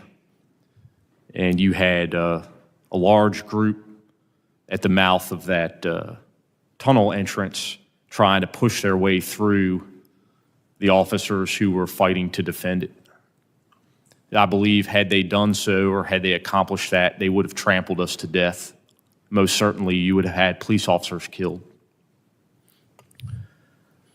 I fought there at the front for some time. I was yelling out, trying to inspire some of the other officers that were up there that were tired, telling them to dig in and push. And we started to make some progress. We pushed those guys out of the tunnel, out through the initial threshold. And I remember thinking to myself, man, it's good to get some fresh air. It was at that point that I was pulled off the line. That initial period of time where I was pulled, off that line was kind of a blur. I just remember getting violently assaulted from every direction, and eventually found myself out probably about 250, maybe 300 feet away from the mouth of the tunnel where the other officers were at. And I knew I was up shit creek without a paddle. I was trying to push guys off of me, create some space. All the while, I recognized the fact that there were individuals that were trying to grab a hold of my gun. I remember one of them distinctly lunging at me time and time again, trying to grab my gun. And I heard people in the crowd yelling, "Get his gun, kill him with his own gun," and words to that effect. I thought about using my weapon. I believed that there were individuals in the crowd whose intentions were to kill me. And I came to that conclusion because of the fact that separated from these other officers who were only trying to defend the Capitol, I no longer posed any type of threat, nor was I an impediment to them, going inside of the building. But yet they tortured me. They beat me. I was struck with a taser device at the base of my skull numerous times. And they continued to do so until I yelled out that I have kids. And I said that hoping to appeal to some of those individuals' humanity. And fortunately, a few did step in and intervene on my behalf. They did assist me back towards the mouth of the tunnel entrance, and other officers were then able to rescue me and pull me back inside. But at that point, I was unconscious. And based off the body-worn camera footage, it's believed that I was unconscious for approximately 4 minutes. Thank you, officer, and thanks to each one of you. Our country is lucky, really blessed, that you are as patriotic and brave as you are. I yield back, Mr. Chairman. Gentlelady yields back. Chair recognizes the gentleman from Illinois, Mr. Kinzinger, for however long he chooses. Thank you, Mr. Chairman, and thank you to my colleagues on the committee. Thank you to our witnesses. I never expected today to be quite as emotional for me as it has been. I've talked to a number of you and gotten to know you. I think it's important to tell you right now, though. You guys may, individually feel a little broken. You guys all talk about the effects you have to deal with, and, you talk about the impact of that day. But you guys won. You guys held. Democracies are not defined by our bad days. We're defined by how we come back from bad days, how we take accountability for that. And for all the overheated rhetoric surrounding this committee, our mission is very simple. It's to find the truth, and it's to ensure accountability. Like most Americans, I'm frustrated that 6 months after a deadly insurrection breached the United States Capitol for several hours on live television, we still don't know exactly what happened. Why? Because many in my party have treated this as just another partisan fight. It's toxic, and it's a disservice to the officers and their families, to the staff and the employees on the Capitol complex, to the American people who deserve the truth, and to those generations before us who went to war to defend self-governance, because self-governance is at stake. And it's why I agreed to serve on this committee. I want to know what happened that day, but more importantly, I want all Americans to be able to trust the work this committee does and get the facts out there free of conspiracy. This cannot continue to be a partisan fight. I'm a Republican, I'm a conservative. But in order to heal from the damage caused that day, we need to call out the facts. It's time to stop the outrage and the conspiracies that fuel the violence and division in this country. And most importantly, we need to reject those that promote it. As a country, it's time to learn from our past mistakes, rebuild stronger so this never happens again, and then we can move onward. And serving on this committee, I'm here to investigate January 6th, not in spite of my membership in the Republican Party, but because of it. Not to win a political fight, but to learn the facts and defend our democracy. Here's what we know. Congress was not prepared on January 6th. We weren't prepared because we never imagined that this could happen. An attack by our own people, fostered and encouraged by those granted power through the very system they sought to overturn. That is a lesson. That is not a conspiracy theory or a counter-narrative. We don't blame victims. We go after the criminals.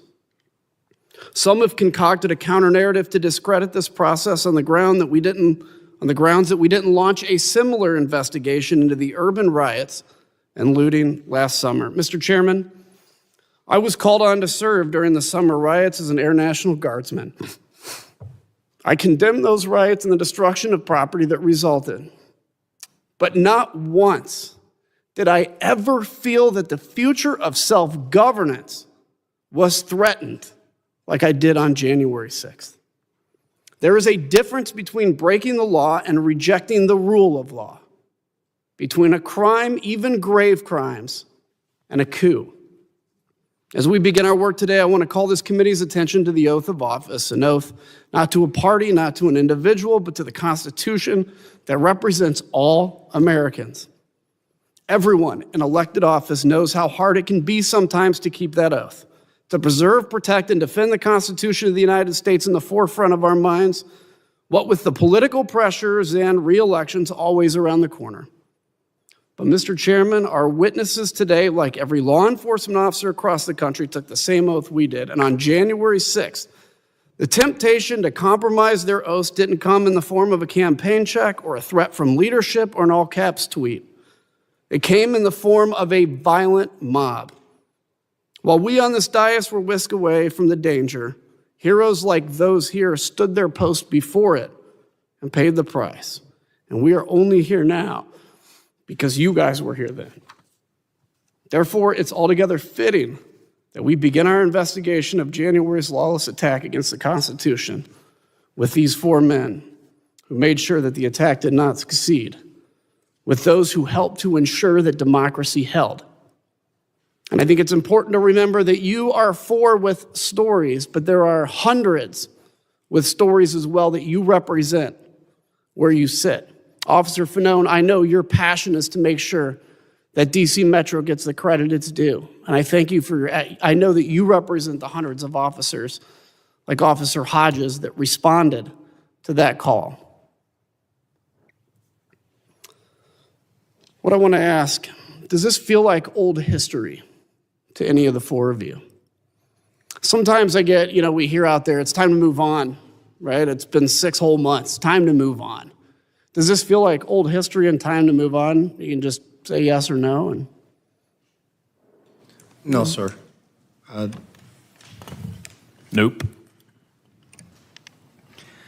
There can be no moving on without accountability. There can be no healing until we make sure this can't happen again. I echo that. How do you move on without correcting what happened? Let me ask you all, one of the narratives out there, and Officer Fanone, it triggered something in your testimony when you said it. So there's been this idea that this was not an armed insurrection, and as if somehow that is justification for what happened. We know the hugs and kisses. We know it was BLM and Antifa, right? Of course, then you would, I'm sure, want to investigate that if that's the case. Now we've heard maybe the FBI actually started this, but one of the ones that has always held was that this was not an armed insurrection. Officer Dunn, you mentioned that those that stormed the Capitol were very well organized and trained, and let me ask you, and I'll ask actually to all four of you, and Officer Hodges, I know this was part of your job initially before you responded to the Capitol. If in the middle of all that melee, you see somebody with a gun in that crowd, would you be able to go out, apprehend, arrest them, read them their rights, and go through that process? Or was the mission at the moment survival and defense of the Capitol? So I'm asking, is it possible that people maybe had guns? And we've seen that actually there were. But this idea that, well, people weren't arrested with guns, at the time it was raw survival. We can just start on the left. Let me ask you, what's your response to that? For those people who continue to downplay this violent attack on our democracy and our officers, I suggest them to look at the videos and the footage right now, because common things were used as weapons, like a baseball bat, a hockey stick, a rebar, a flagpole, including the American flag. Pepper spray, bear spray, so you name it. You have all these items and things that were thrown at us and used to attack us. Those are weapons. No matter if it is a pen, the way they were using these items, it was to hurt officers. It was to hurt police officers. That their intent was not to say, hey, let me go and find the Republicans or the Democrats in there or the independents. It was every single body that was here in this building, in the Capitol, that their intent was to get them out and hurt them. It would have been a much different outcome had we not stopped them, especially at the lower West Terrace entrance. Even though at that time, we didn't know that there were other breaches in the Capitol. Our intent was to stop whoever was trying to come in through that door. And those weapons that were used, those were common items. The way they were using it was as weapons. Let me ask too, in kind of my final moments. Sergeant Cannell, Officer Hodges, you were Virginia Guardsman, I believe, fellow Guardsman. Yes, sir. At any time in your service in the military, as you know, I'm an Air Guardsman. And Sergeant Cannell, you specifically mentioned your time in Iraq. At any time in your military service, did you change how you defended the person to your left or right, or how you trained with them based on their political affiliation? No, whether it was in war or anything? No. No, sir. The way I view it at that time, it was I'm an American, and the person right next to me is an American, and I would do everything possibly for me to defend him and the country at that time. You guys did that? You guys did that in the blue. Yes, sir. And I want to say that is the mission of this committee. We may have our deep differences on other policy issues, but we are all Americans today. And we thank you for holding that line.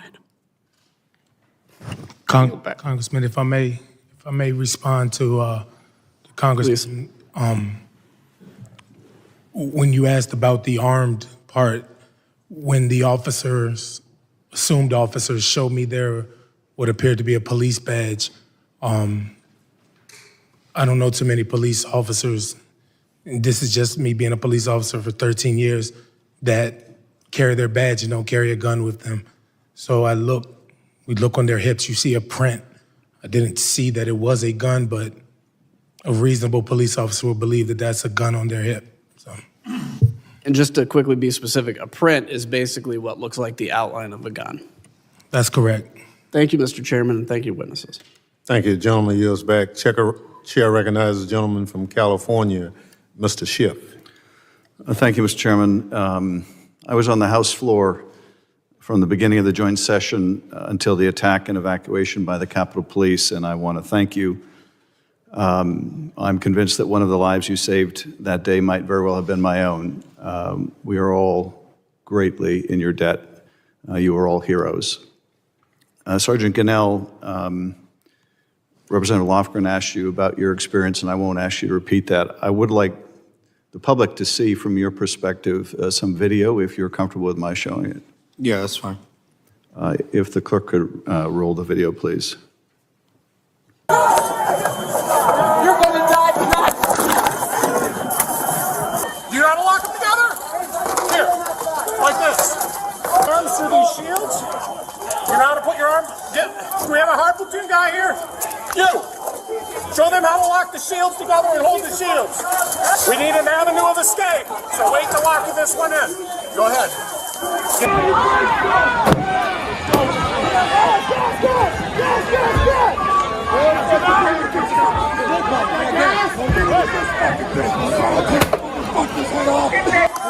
Back up. No, stop. Stop. Stop. Stop.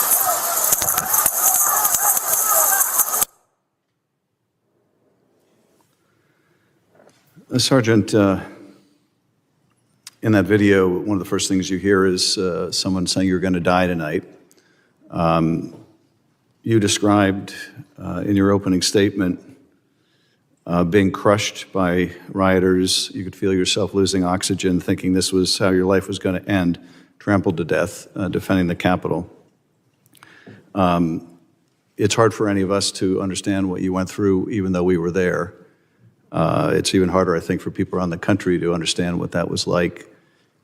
Can you tell us what you were thinking when you were losing oxygen and thought that might be the end?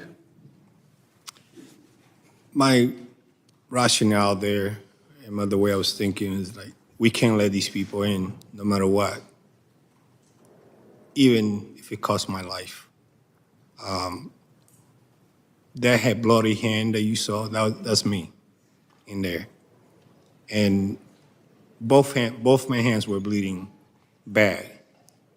And at no point in time did I stop to consider stop, because the attacks were so relentless that all we had to do is, I was thinking was, I need to survive this, if possible, but I'm willing to sacrifice myself to prevent this, the attackers from coming in. I swore an oath and to protect the public, the member of Congress, and the United States Constitution.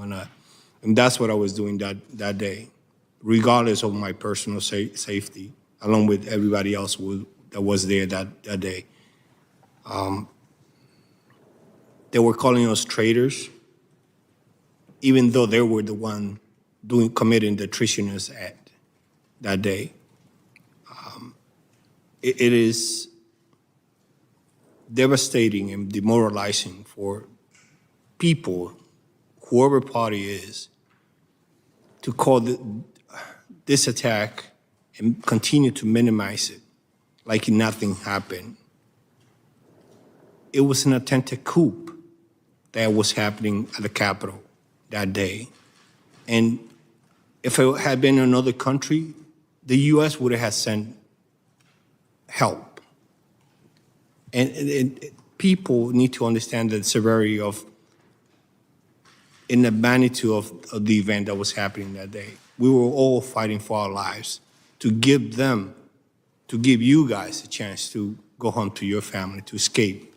And now the same people who we helped, the same people who we gave them the borrowed time to get to safety, now they're attacking us. They're attacking our characters. They're attacking Officer Harriet's character, people who never served in the military or as a law enforcement. It's a disgrace. My actions that day was to save you guys, regardless of my personal safety. And I still continue to wanting to do that today, tomorrow, and as long as I'm permitted to do it, and if it is demanded of myself to do that in the future. Sergeant, this obviously had a deep impact on you, all of you, but it's also had a big impact on your family. You described how when you got home you couldn't even hug your wife because you had chemicals all over you. You wanted to go back. It seems like no sooner had you gotten home, you wanted to go back. Yes, sir. I think I read that you said you felt guilty. Did your wife want you to go back? No. Why did you go back? And what was your conversation with her about that? After I took a shower, I spent about 10 minutes hugging her and my son. I told her I gotta get some sleep because I gotta go back to work. And she told me, no, you're not. You hurt. I said, no, I'm still able to continue to carry out my duties. And by 8 o'clock, I was already on my way back, despite her concerns and for my safety. My sense of duty for the country, for the Constitution, at that time was bigger than even my love for my wife and my son. I put that ahead. And for me, it's confounding that some people who have sworn oath, elected officials, including people in the military that I seen at the lower stairs fighting against me, they swore an oath and they're forgetting about that oath. They're not putting the country before the party. And that's what bothers me the most. Because I, as a former soldier, I know what that inherits, that oath. And I was willing, I'm still willing to do that. And you got people right now in front of the Justice Department asking to release some of the very same people to be released, even though we are testifying about the trauma and the agony, everything that happened to us. It's pathetic. And they shouldn't be elected official anymore. Officer Dunn, you described talking to your fellow black officer about what you went through and experiencing those racial epithets. You asked a question, I think, that I've been haunted by ever since. Is this America? And I'm very interested to know your thoughts on the answer to that question. Is this America what you saw? Well, thank you for your question. You know, I said this, I've done a few interviews before about what my experiences that day, and I said that it was a war that we fought, and a war is composed of a bunch of different battles. And everybody, even sitting at this table, fought a different battle that day, but it was all for the same war. And as black officers, I believe we fought a different battle also. And the fact that we had our race attacked and just because of the way we look, you know. To answer your question, frankly, I guess it is America. It shouldn't be, but I guess that's the way that things are. I don't condone it, I don't like it, but I mean, if you look at our history, of American history, countries existed because they won a war, or colonies and state lines and boundaries exist because of violence and wars. Like, so I guess it sounds silly, but I guess it is American, and but it's not the side of America that I like. It's not the side of that any of us here represent. We represent the good side of America, the people that actually believe in decency and human decency, and we appeal to just the good in people. And that's what we want to see, whether we disagree with how they vote on a bill about infrastructure. Everybody wants the right thing, people to do okay. So that's why I'm glad to see this committee composed of Republican members also. So that's encouraging. It's encouraging. So that's the side of America that I say, yes, this is America. This is the side that I like and the side that I acknowledge. So, Officer, thank you. I believe in this country, and I believe in it because of people like you who understand what the flag means and what our Constitution means and risk their lives to defend it. I'd like to think, as Amanda Gorman so eloquently said, that we're not broken, we're just unfinished.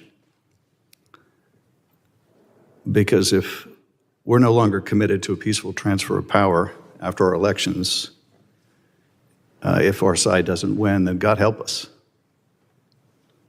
If we deem elections illegitimate merely because they didn't go our way rather than trying to do better the next time, then God help us. And if we're so driven by bigotry and hate that we attack our fellow citizens as traitors, if they're born in another country or they don't look like us,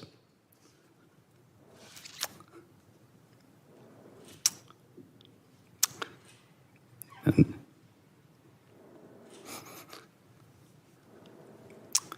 God help us.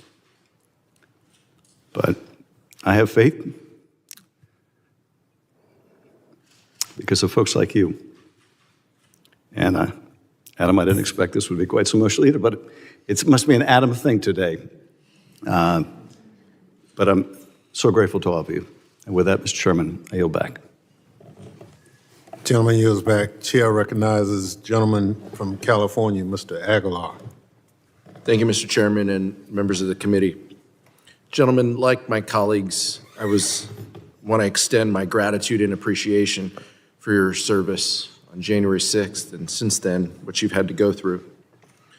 I was on the House floor like my colleagues on the 6th when I was told that a violent mob had breached the Capitol.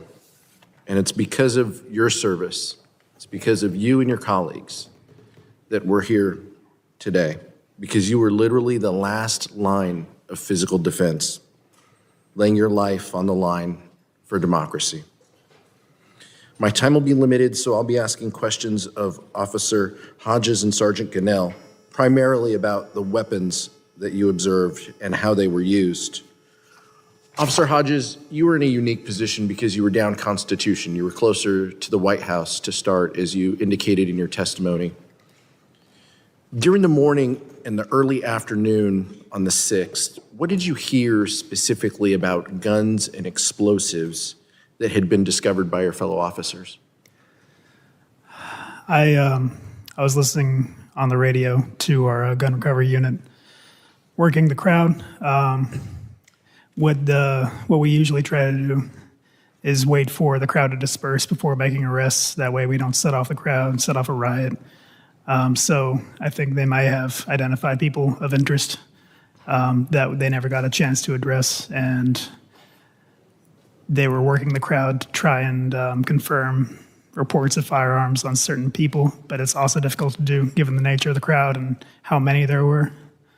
When I heard the REOD confirm the existence of a device, there was only one thing it could be, explosives. But we in 42 we had our own objective, our own mission, so we couldn't really. We scanned the crowd, but these people, they know how to conceal their weapons. So on a big avenue like Constitution, you can't really.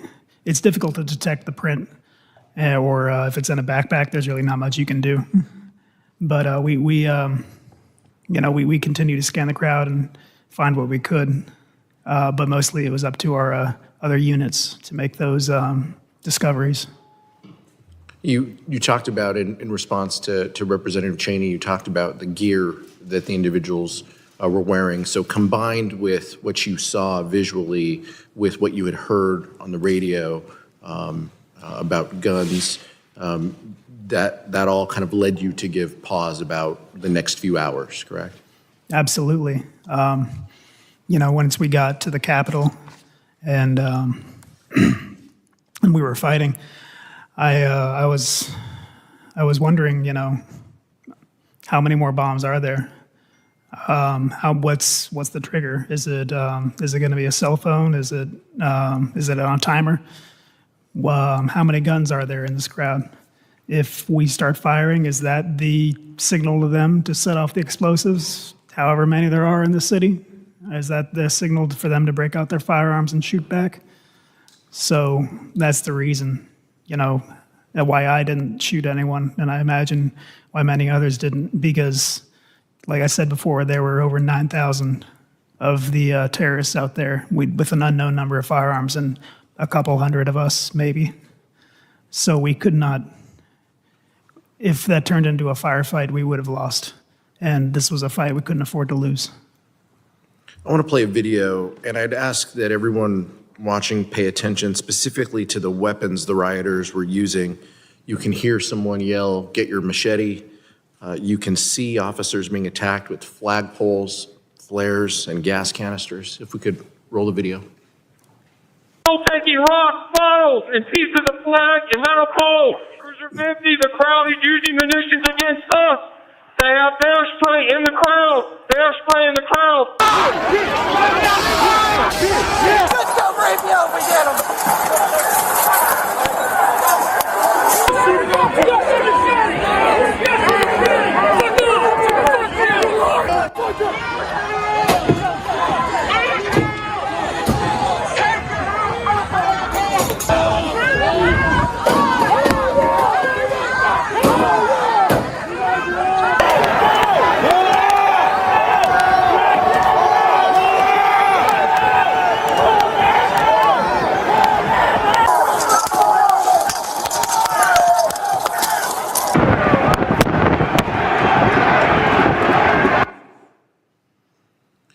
Sergeant Gannell, in the video, we just saw someone throw a large speaker.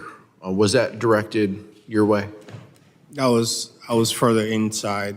That was afterward, towards the end before they got clear. When they threw the speaker at me, and I was further inside the tunnel. What types of weapons did you see used against your fellow officers? Police shields, police baton, the hammer, the sledgehammer that you saw on that video, flagpoles, tasers, pepper spray, bear spray, rebards, bats, PVC pipes, copper pipes, rocks, table legs broken down, furniture broken down, the guardrails for the inauguration stage, cones, 4x4, any weapons, any items that they could get their hands on it. That you were further down the corridor, but the speaker was thrown at you, and it hit your foot. Is that correct? Correct, sir. We have a photo. It was thrown my way, and then when it landed, it hit somebody else, and then hit my foot. I think we have a photo of your foot here as well that we'd like to show. That is correct. Can you tell me how you're doing. You mentioned in your opening statement about your continued physical therapy related to the foot. Can you tell me how you're doing? The foot, I had several conditions that were, one is fusion on number 1 metatarsal, tarsal, metatarsal. Then there was a hammer-toe that as a result of the hit. And then the second and third digit also got damage. And in order to fix one, they needed to correct the big toe to stabilize. If not, I would have, later on in the future, I would have had the same problem returning.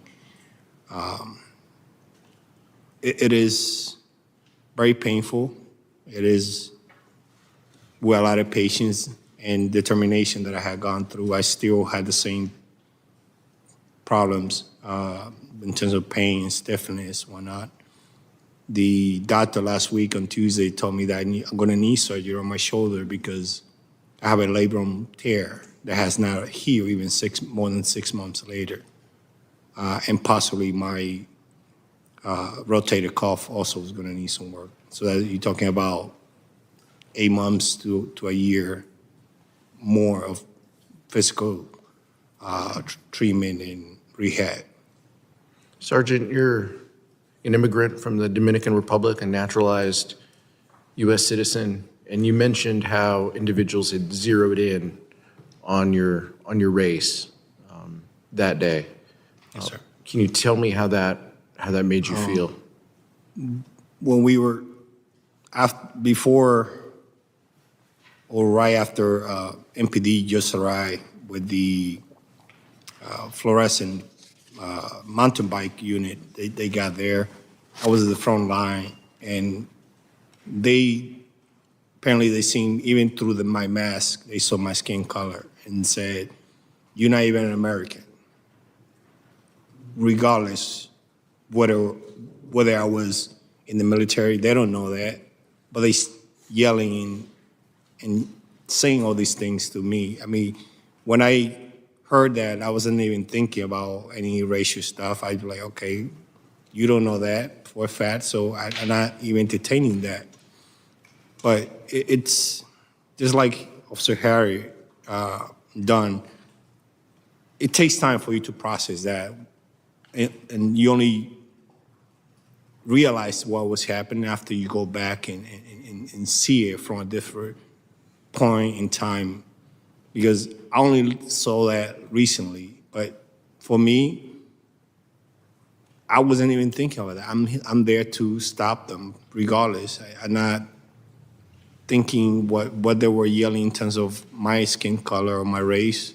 And I know an American soldier and former soldier and a police officer. I didn't take that into account when I was defending all of you guys. Officer Hodges, you characterized the attack on the Capitol as a white nationalist insurrection. Can you describe what you saw that led you to label the attack that way? The crowd was overwhelmingly white males, usually a little bit older, middle-aged, older, but some younger. I think out of the entire time I was there, I saw just 2 women and 2 Asian males. Everyone else was white males. They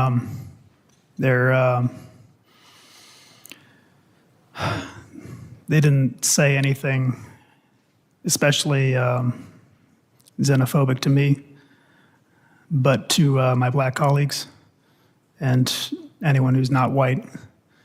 And some of them would try to recruit me. One of them came up to me and said, "Are you my brother?"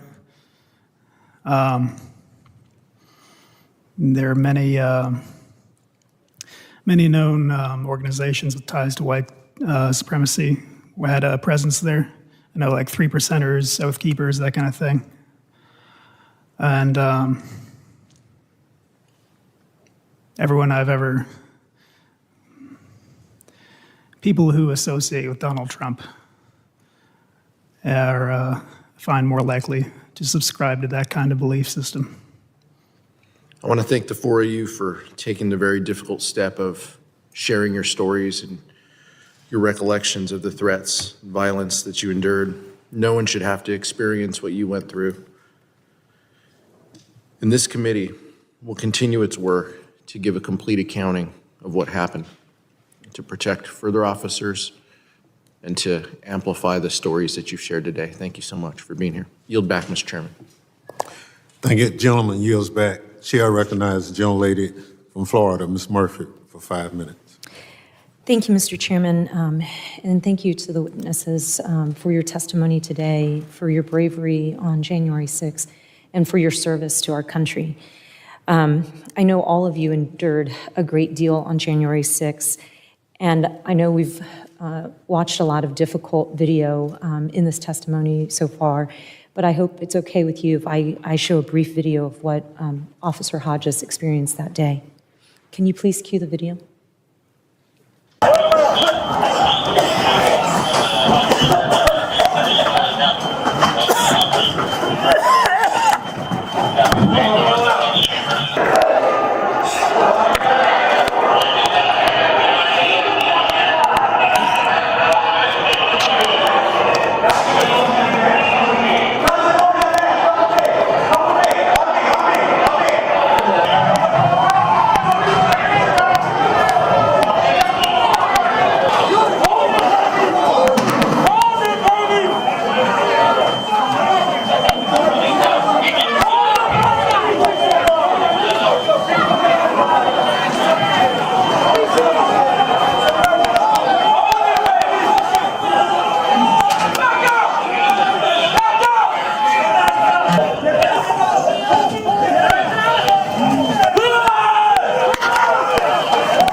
Officer Hodges, I know that must have been difficult to watch, but I really think it's important for the American people to see that, because that's the beginning of the kind of accountability that this committee is committed to in order for us to do what you said moving forward as a country.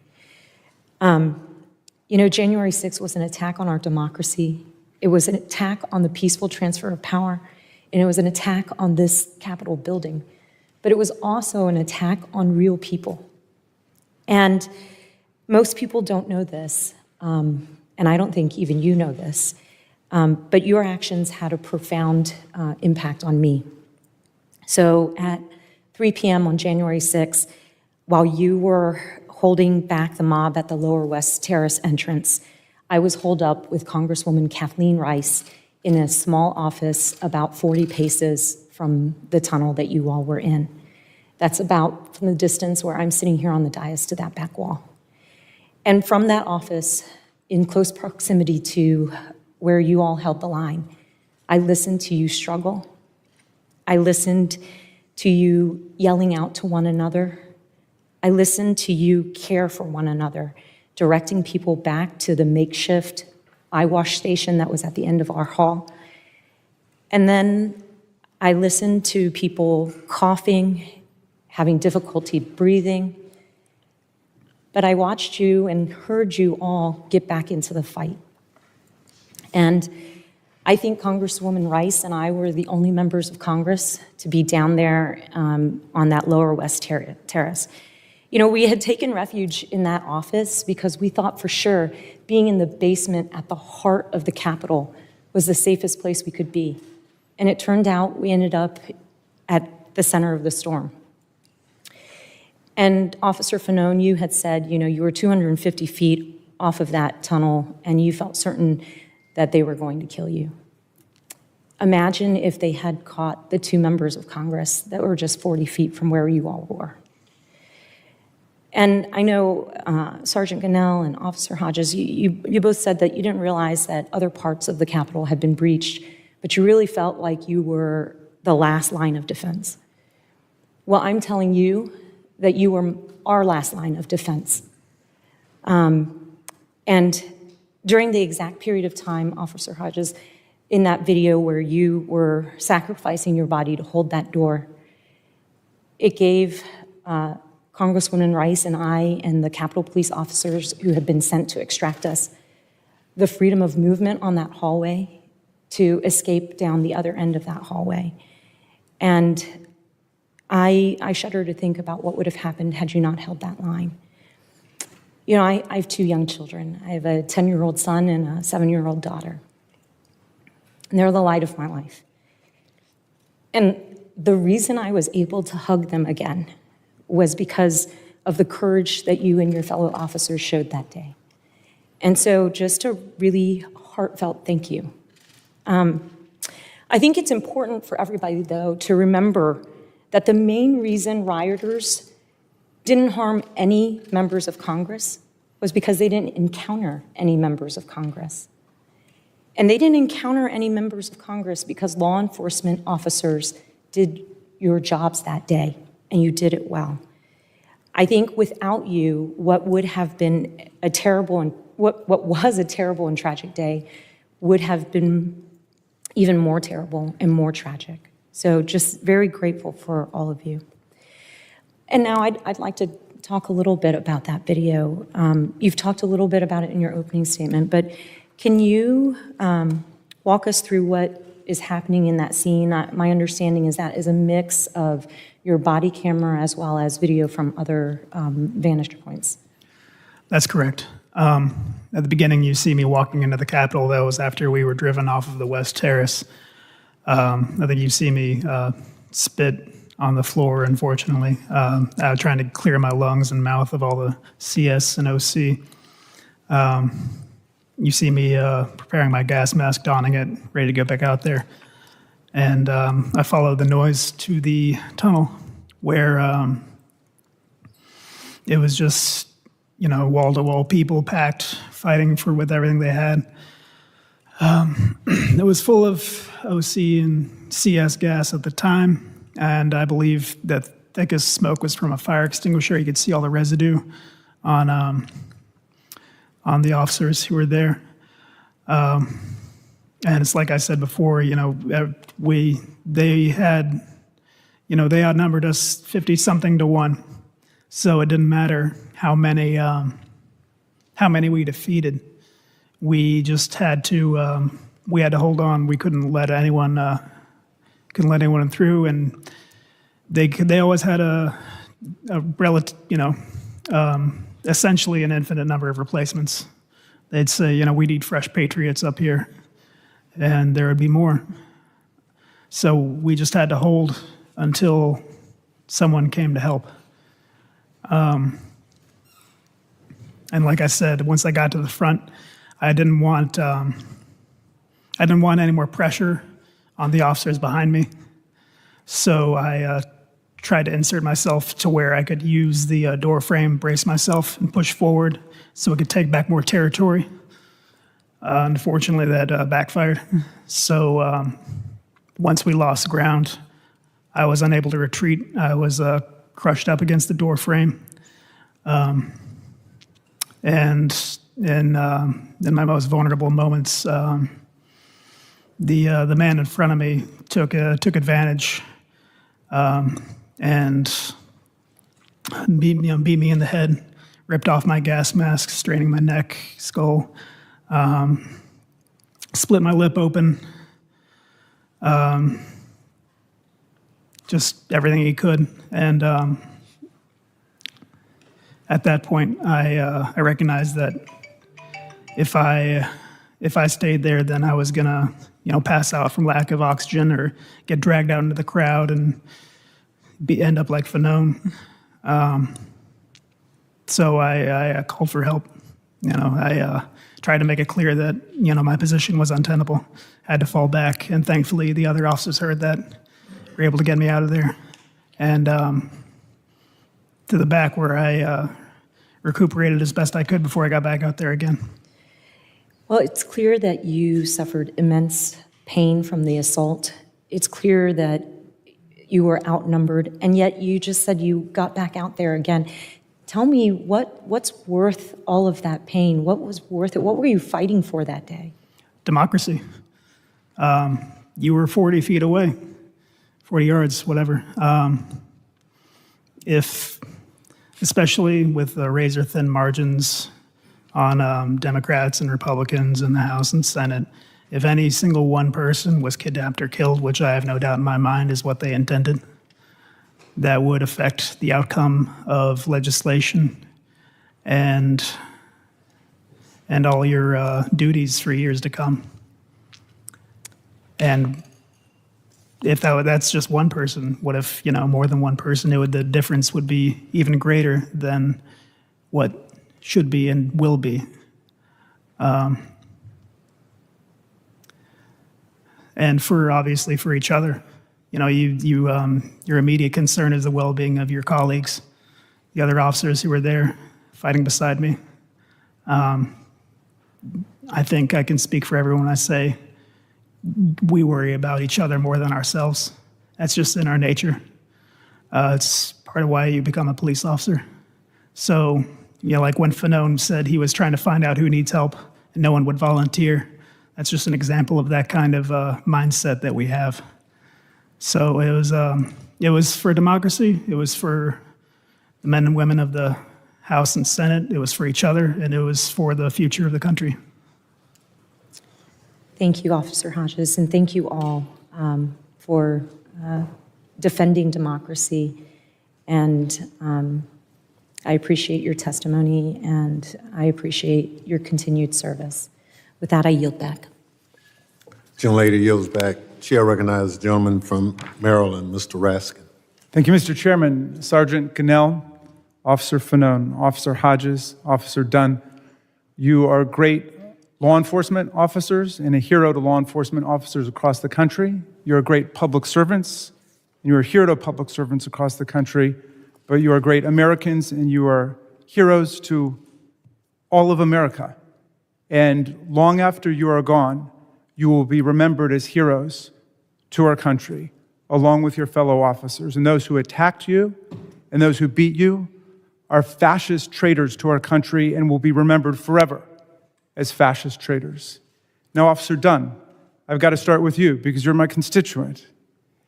And you are the pride of Maryland today because of the way you stood up for the Capitol and for the Congress and for our democracy. But you said something fascinating in your testimony. You said you never seen anybody physically assault a single officer before in your 13 years on the force, much less thousands and thousands of people attacking hundreds of officers. So how did you experience that when it first happened? So with regards to the never seen, I've seen videos of officers being attacked and people resisting arrest, but to clarify, it's never been the assaults on the scales that we have seen like that before. I just wanted to clarify that. Can you repeat your question? Well, actually, it leads to my next one, actually. You made a really interesting point. You said you'd seen protests for many, many years. You'd seen even civil disobedience for many years. There's an effort today to portray the events of January 6th like some kind of resurrection of Dr. King's March on Washington in 1963, and I've seen a lot of protests here too. I've seen the March for Our Lives that the young people did about gun violence. I see people marching for DC statehood, arguing for their rights to representation in Congress, and I've seen civil disobedience. But was this like any of those rallies or marches or demonstrations you'd ever seen? And if not, what was different about it? So the marches the protests that you specifically talked about, I'll go a step further and talk about the ones that had the potential to be not so peaceful. You had the Million Man March rally, the 20th anniversary of it. It was a lot of opposition to that. You had the Klan that came up here. You had people that were pro-guns that wanted to come up here. So all of those had the potential to be very violent and frankly quite deadly, but they did not. This wasn't the first time that, if I can just use this quote, that the MAGA people came up here to the Capitol before. They were in DC before. There were some skirmishes, but it was never the attempt to overthrow democracy. They came up, I think this was maybe their second or third time that they had come up on January 6th. And even then, as belligerent as they were, it didn't account to this violence. So the only difference that I see in that is that they had marching orders, so to say. When people feel emboldened by people in power, they assume that they're right. Like one of the scariest things about January 6th is that the people that were there, even to this day, think that they were right. They think that they were right. And that makes for a scary recipe for the future of this country. So I think that's why it's very important that you all take this committee seriously and get to the bottom of why this happened, and let's make it never happen again. Thank you. Officer Fanone, I think you've given our committee our marching orders today, which is to hold the line. You held the line, and now we've got to hold the line. So I want to thank you for that. If we show a fraction of the courage and the valor that you all demonstrated on January 6th, then we will hold the line in this committee. But I want to ask you about holding the line. I want to go back to this question of weapons so we can clear this up, because there are still some people who are saying that the insurrectionists were unarmed. And I wonder what your reaction is to that, because we've heard about, well, first of all, rampant baseball bats, lead pipes, Confederate battle flags, and so on. And what about the question of firearms? So what is your reaction generally to this proposition that they weren't armed? Well, first and foremost, I would say that the implements that you just described are most certainly weapons. With regards to firearms, I know that in the days immediately before the January 6th insurrection and January 6th itself, firearms were recovered by law enforcement from individuals in Washington, D.C. Who were believed to have been participants, or at least those who were planning to participate in the January 6th insurrection. And yes, those were firearms, handguns, and such. Forgive me for these questions, but I've got to ask you, apparently in some nether regions of the internet, it's being said that you, Officer Fanone, maybe were mistaken for Antifa, and that's why you were nearly beaten to death that day and carried in the crowd. Is there any way you think you were mistaken for Antifa? Well, I was in full uniform. I was, like I said, wearing my uniform shirt adorned with the Metropolitan Police Department's patch. I had my badge on until somebody ripped it off my chest. I do not believe I was mistaken for a member of Antifa. You mentioned in your testimony that there's some people who would prefer that all of this go away, that we not have an investigation. Let's let bygones be bygones. But you seem pretty determined to get the country to focus on this. Why is that so important to you? Well, first and foremost, because of the actions of officers who responded there that day, specifically from my department, but also from the U.S. Capitol Police and some of the surrounding jurisdictions. Downplaying the events of that day is also downplaying those officers' response. And like Sergeant Gunnell said, some of the officers. Part of the healing process from recovering from the traumatic events of that day is having the nation accept the fact that that day happened. Some people are saying that that as public servants, you all should not be speaking out, that cops, firefighters, teachers should just serve the public but should not speak out as citizens. What do you think about that, Officer Fanon? Well, I disagree. I've been outspoken throughout my career, never to this magnitude. As an undercover officer and a narcotics officer, I've preferred obscurity in the public eye. However, this event is something that we have not experienced in our lifetimes. Officer Hodges, I read your testimony carefully. I hope every American reads your testimony.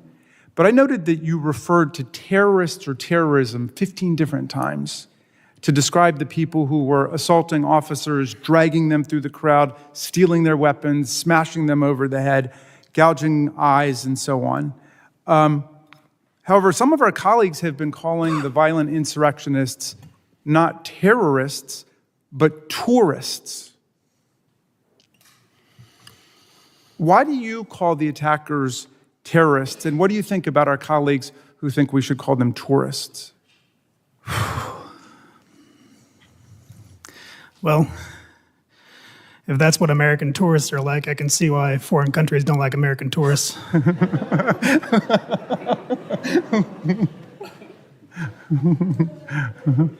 But I can see why someone would take issue with the title of terrorist. It's gained a lot of notoriety in our vocabulary in the past few decades. And we like to believe that, no, that couldn't happen here. No domestic terrorism, no homegrown threats. But I came prepared. U.S. Code, Title 18, Part 1, Chapter 113, B as in Brown, Section 2331. The term domestic terrorism means activities that involve acts dangerous to human life that are a violation of the criminal laws of the United States or of any state, and B, appear to be intended to intimidate or coerce a civilian population, or to influence the policy of a government by intimidation or coercion, or to affect the conduct of a government by mass destruction, assassination, or kidnapping, and occur primarily within the territorial jurisdiction of the United States. Well, thank you for that. And I had one final question for Sergeant Cannell, but it looks like my time is up, so I'll yield back to you. Chair will give the gentleman opportunity to ask his Thank you for your indulgence, Mr. Chairman. Are there questions, Sergeant Cannell, that you hope we can answer as a committee about the causes of the attack, the nature of the attack, and what happened in the weeks prior to January 6th as we develop our work plan moving forward? I think, in my opinion, we do need to get to the bottom of it. Who incited, who brought those people here, why the people were made to believe that the process was rigged along those lines. But going back to what I just says, I had, in my 15 years of service, I had given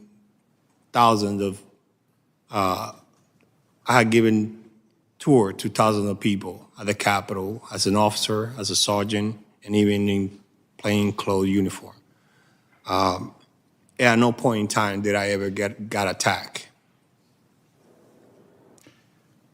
I don't know how would you call an attack on police officer a tour when you see me bleeding my hands, when you see other officers getting concussion, getting maimed, getting fingers shattered. I got gouged. It's undescribable. You're defending the undefensible. And it demoralized not just the rank and file, but the future recruits that we are trying to get. So what do you think people considering becoming law enforcement officers think when they see elected leaders downplaying this. Why would I risk my life for them when they don't even care? They don't care what happened to the public. They don't care what happened to the officers. All they care is their job, their position. If they don't have the courage to put their job on the line because they want to feed some lies or not to feed somebody's ego or like for a tweet, that's not putting the country first. We are willing to risk our life, but at least make it worth it. We are trying, we do that regardless, whether you are Republican, Democrat, Independent. We don't care. When there's a call, radio call, or dispatch sends a call, we don't ask, hey, by the way, before I treat you, before I take care of you, are you a Republican or Democrat or Independent? We don't. We just respond. And normally, under any other circumstances, we just stay shut. We don't talk about politics. We don't talk about what happened to us. But this is bigger than that. You downplaying an event that happened to the country itself, to democracy, to the rule of law.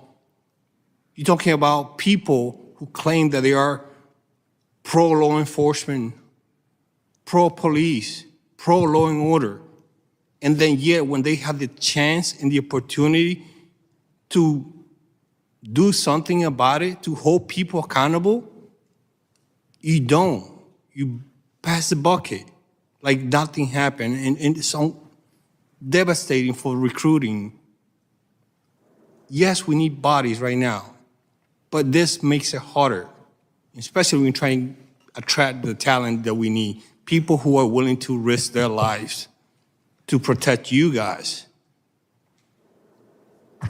Well, thank you very much, Sergeant Cannell. And Mr. Chairman, the question was asked by Officer Dunn, is this America? I think these gentlemen embody the spirit of America, and we must do justice to their sacrifice in the work of our committee. I yield back. No question about it. Chair recognizes the gentlelady from Virginia, Ms. Luria. Thank you, Mr. Chair.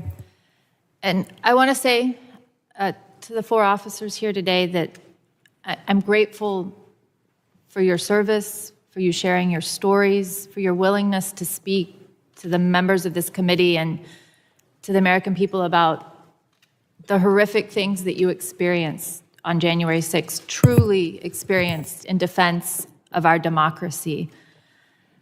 Sergeant Cannell, we talked earlier and you mentioned the many times that you took the oath, both to become a naturalized citizen, to join the Army, to serve as an officer of the Capitol Police Force. And Officer Hodges, you mentioned as well, as a National Guardsman and as a police officer. And myself, something I can't share with you, the horrific experiences that you had that day. But all of us having taken that oath, and I took it when I was 17 and joined the Navy in over 2 decades, Sergeant Cannell, when you mentioned and compared this earlier to the experiences that you had in Iraq, that in a war zone, you didn't feel like you felt that day. Can you share that with us in a little more detail, what was going through your head, your thoughts about what you had experienced defending our nation on foreign soil and then being here in the heart of our nation in our capital and being assaulted the way that you were? It is very disappointing in terms of when you see, when I was at the Lower West Terrace, and I saw many officers fighting for their lives against people, rioters, our own citizens, turning against us, people who had the thin blue line on their chest, or another rider with a Marine hat that says veteran, or any other type of military paraphernalia or whatnot. And then they're accusing us of betraying the oath, but they the one betraying the oath. When I was in Iraq, the sense of camaraderie. It didn't matter whether you were white, black, Spanish, Middle Eastern. We all knew what we were fighting for.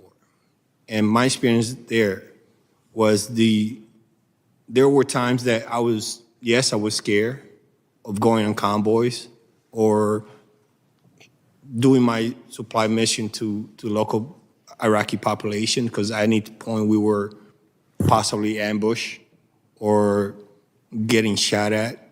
We knew the risk. But here it was simultaneously over and over, our own citizens, while they were attacking us, because we're defending the very institution that they are claiming that they're trying to save. Well, thank you for sharing that. And I know it's been difficult today as we've watched these images from the Capitol, but I did want to share one more video. But this time I would ask people, you could even close your eyes and listen without watching. Just listen to what is being said as these brave men were being overrun.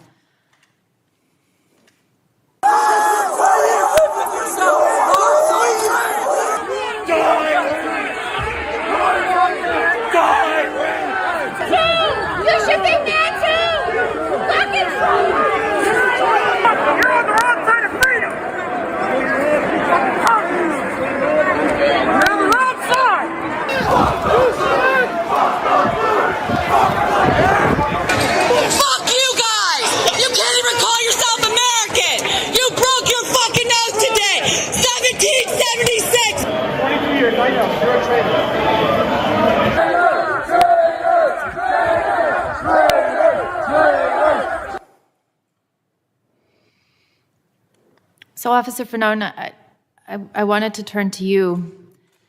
And when you hear the rioters chanting things in this video, things like, F the blue, you can't even call yourself an American, you're on the wrong side of freedom, can you share how that makes you feel?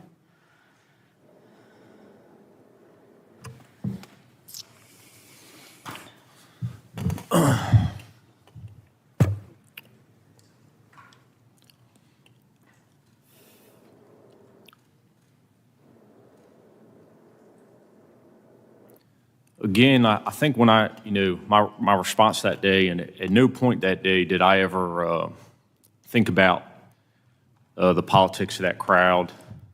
Even the things that were being said did not resonate in the midst of that chaos.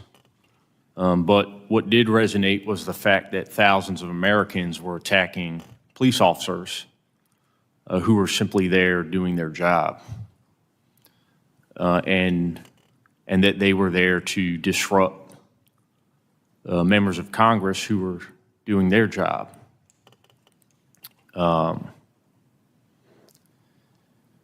In retrospect now, thinking about those events, the things that were said, it's disgraceful that members of our government,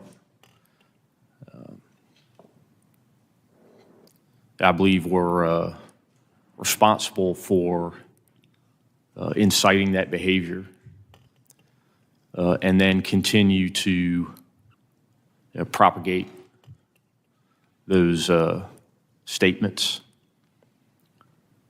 Things like, this was 1776, or that police officers who fought risked their lives, and some who gave theirs were redcoats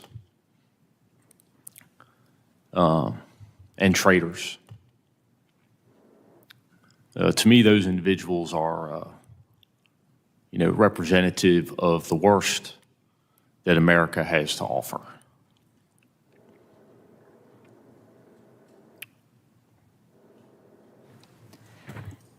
Thank you. And thinking about the events that happened on January 6th and thinking about what led up to that day, I was reminded of a quote that I frequently heard used from Hemingway that asks, how do these things happen? How do things like this happen? And that quote, it's very short. It just says, gradually and then suddenly.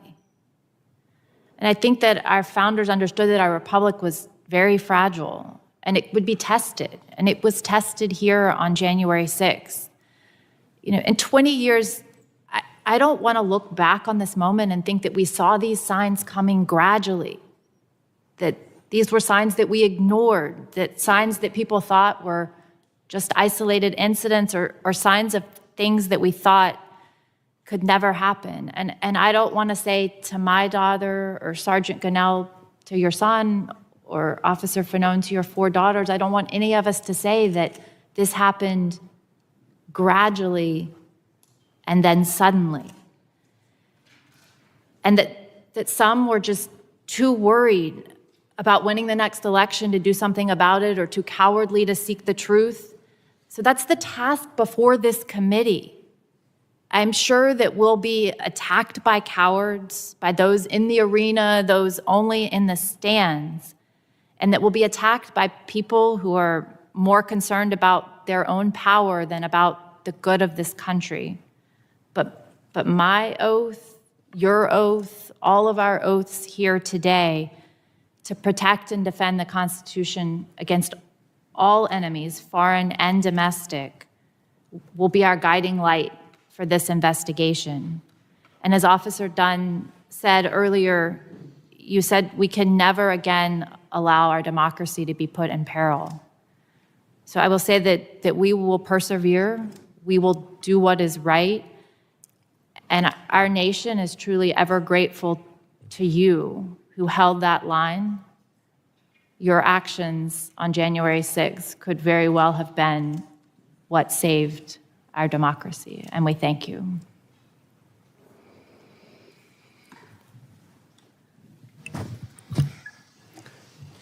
Gentlelady yields Mr. back. Chair, I yield back. Thank you. The gentleman from Maryland asked a question in terms of what you would expect this committee to do in our body of work. The Sergeant Gunnell responded, but we didn't give the other 3 members an opportunity to kind of tell us, based on the last 202 days of your life, what would you task this committee in its body of work? What would you like to see us do? Officer Fanone, I'll start with you. Oh, yes, sir. So while I understand that there have been investigations into the events of January 6th, my understanding is that those have addressed some of the micro-level concerns, that being the immediate security of the Capitol building itself, also the forced mobilization of officers that day, planning and preparation, and training and equipment concerns. A lot of, the events of January 6th and the days preceding, I guess it's interesting, and from a law enforcement perspective, as a police officer, a lot of these events happen in plain sight. We had violent political rhetoric. We had the organization of a rally whose title was Stop the Steal. And that rally occurred on January 6th, which I don't believe was a coincidence that on January 6th, members of Congress, you here in the room today, were charged with tallying the electoral votes and certifying the election of our president. And in the academy, we learn about time, place, and circumstance in investigating potential crimes and those who may have committed them. And so the time, the place, and the circumstances of that rally, that rhetoric, and those events, to me, leads in the direction of our president and other members not only of Congress and the Senate, but that is what I am looking for, is an investigation into those actions and activities which may have resulted in the events of January 6th, and also whether or not there was collaboration between those members, their staff, and these terrorists. Thank you very much. Officer Hodges. I think Fanone hit the nail on the head there.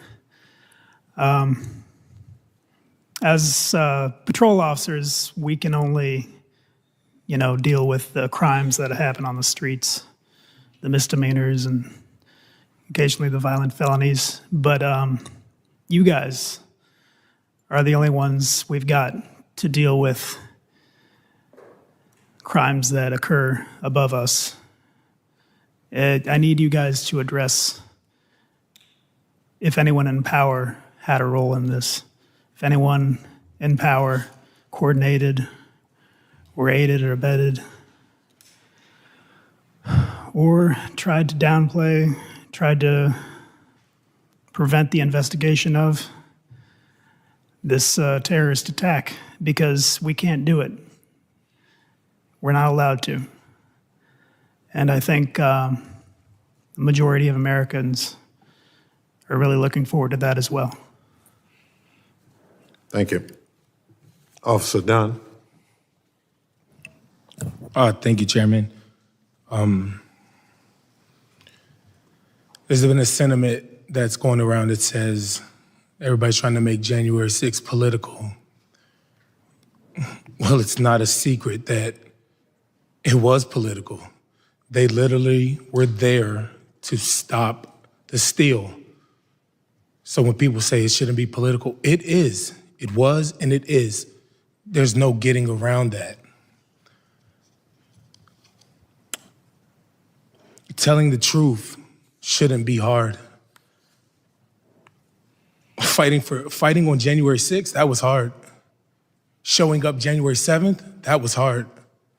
The 8th, the 9th, the 10th, all the way till today, that was hard. When the fence came down, that was hard. We lost a layer of protection that we had, and the fence came down and still nothing has changed. Everything is different, but nothing has changed. Liz Cheney and Adam Kinzinger are being lauded as courageous heroes. And while I agree with that notion, why? Because they told the truth? Why is telling the truth hard? I guess in this America, it is. Us 4 officers, we would do January 6th all over again. We wouldn't stay home because we knew it was going to happen. We would show up. That's courageous. That's heroic. So what I ask from you all is to get to the bottom of what happened. And that includes, like, I echo the sentiments of all of the other officers sitting here. I use an analogy to describe what I want as a hitman. If a hitman is hired and he kills somebody, the hitman goes to jail. But not only does the hitman go to jail, but the person who hired them does. There was an attack carried out on January 6th, and a hitman sent them. I want you to get to the bottom of that. So, thank you. Well, thank you. Very powerful comments, by the way. Chairman Thompson? Yes. If I may add, I also would like to for you guys to give us the tools, or at least the things we need to succeed, to continue to protecting you guys.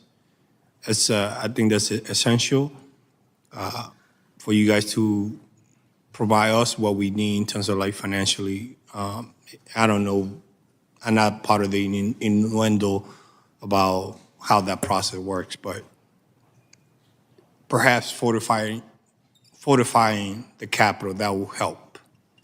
I know we were literally desperate. If we had that, that would have made a big difference on January 6th.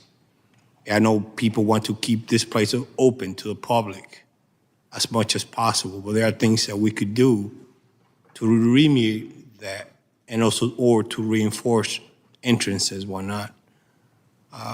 It's hard, but it takes will. I know architect of the Capitol has some regulations and whatnot, but the time had passed. We still have security measure from 20 years ago. That had to go. We need to reinvent the wheel and change that. But only you guys have the power to authorize that. They won't do it unless you guys do.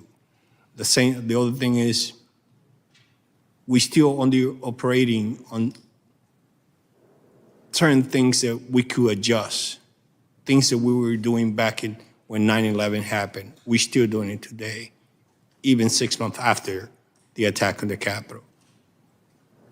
But only you, perhaps with the chief of police, the new chief of police, which he seems receptive to some of these changes, perhaps that would change. But we too, just like Officer Don said, we're still doing things that prior to January 6th, we were doing it, and we're still doing it today.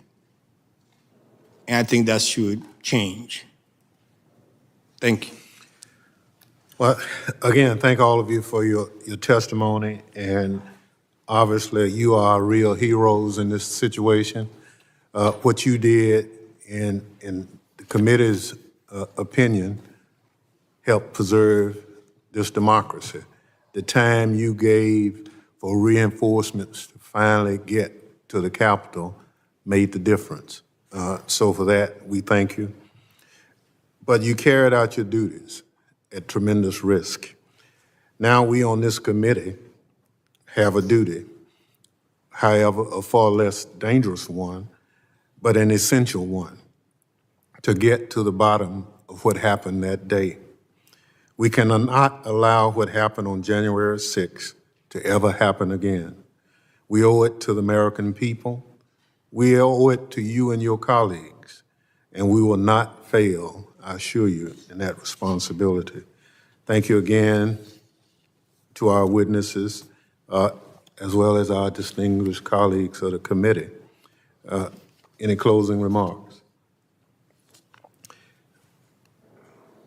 Without objections, members will be permitted 10 business days to submit statements for the record, including opening remarks and additional questions for witnesses, to appropriate staff at all meetings of the Select Committee. Without objection, the committee stands adjourned.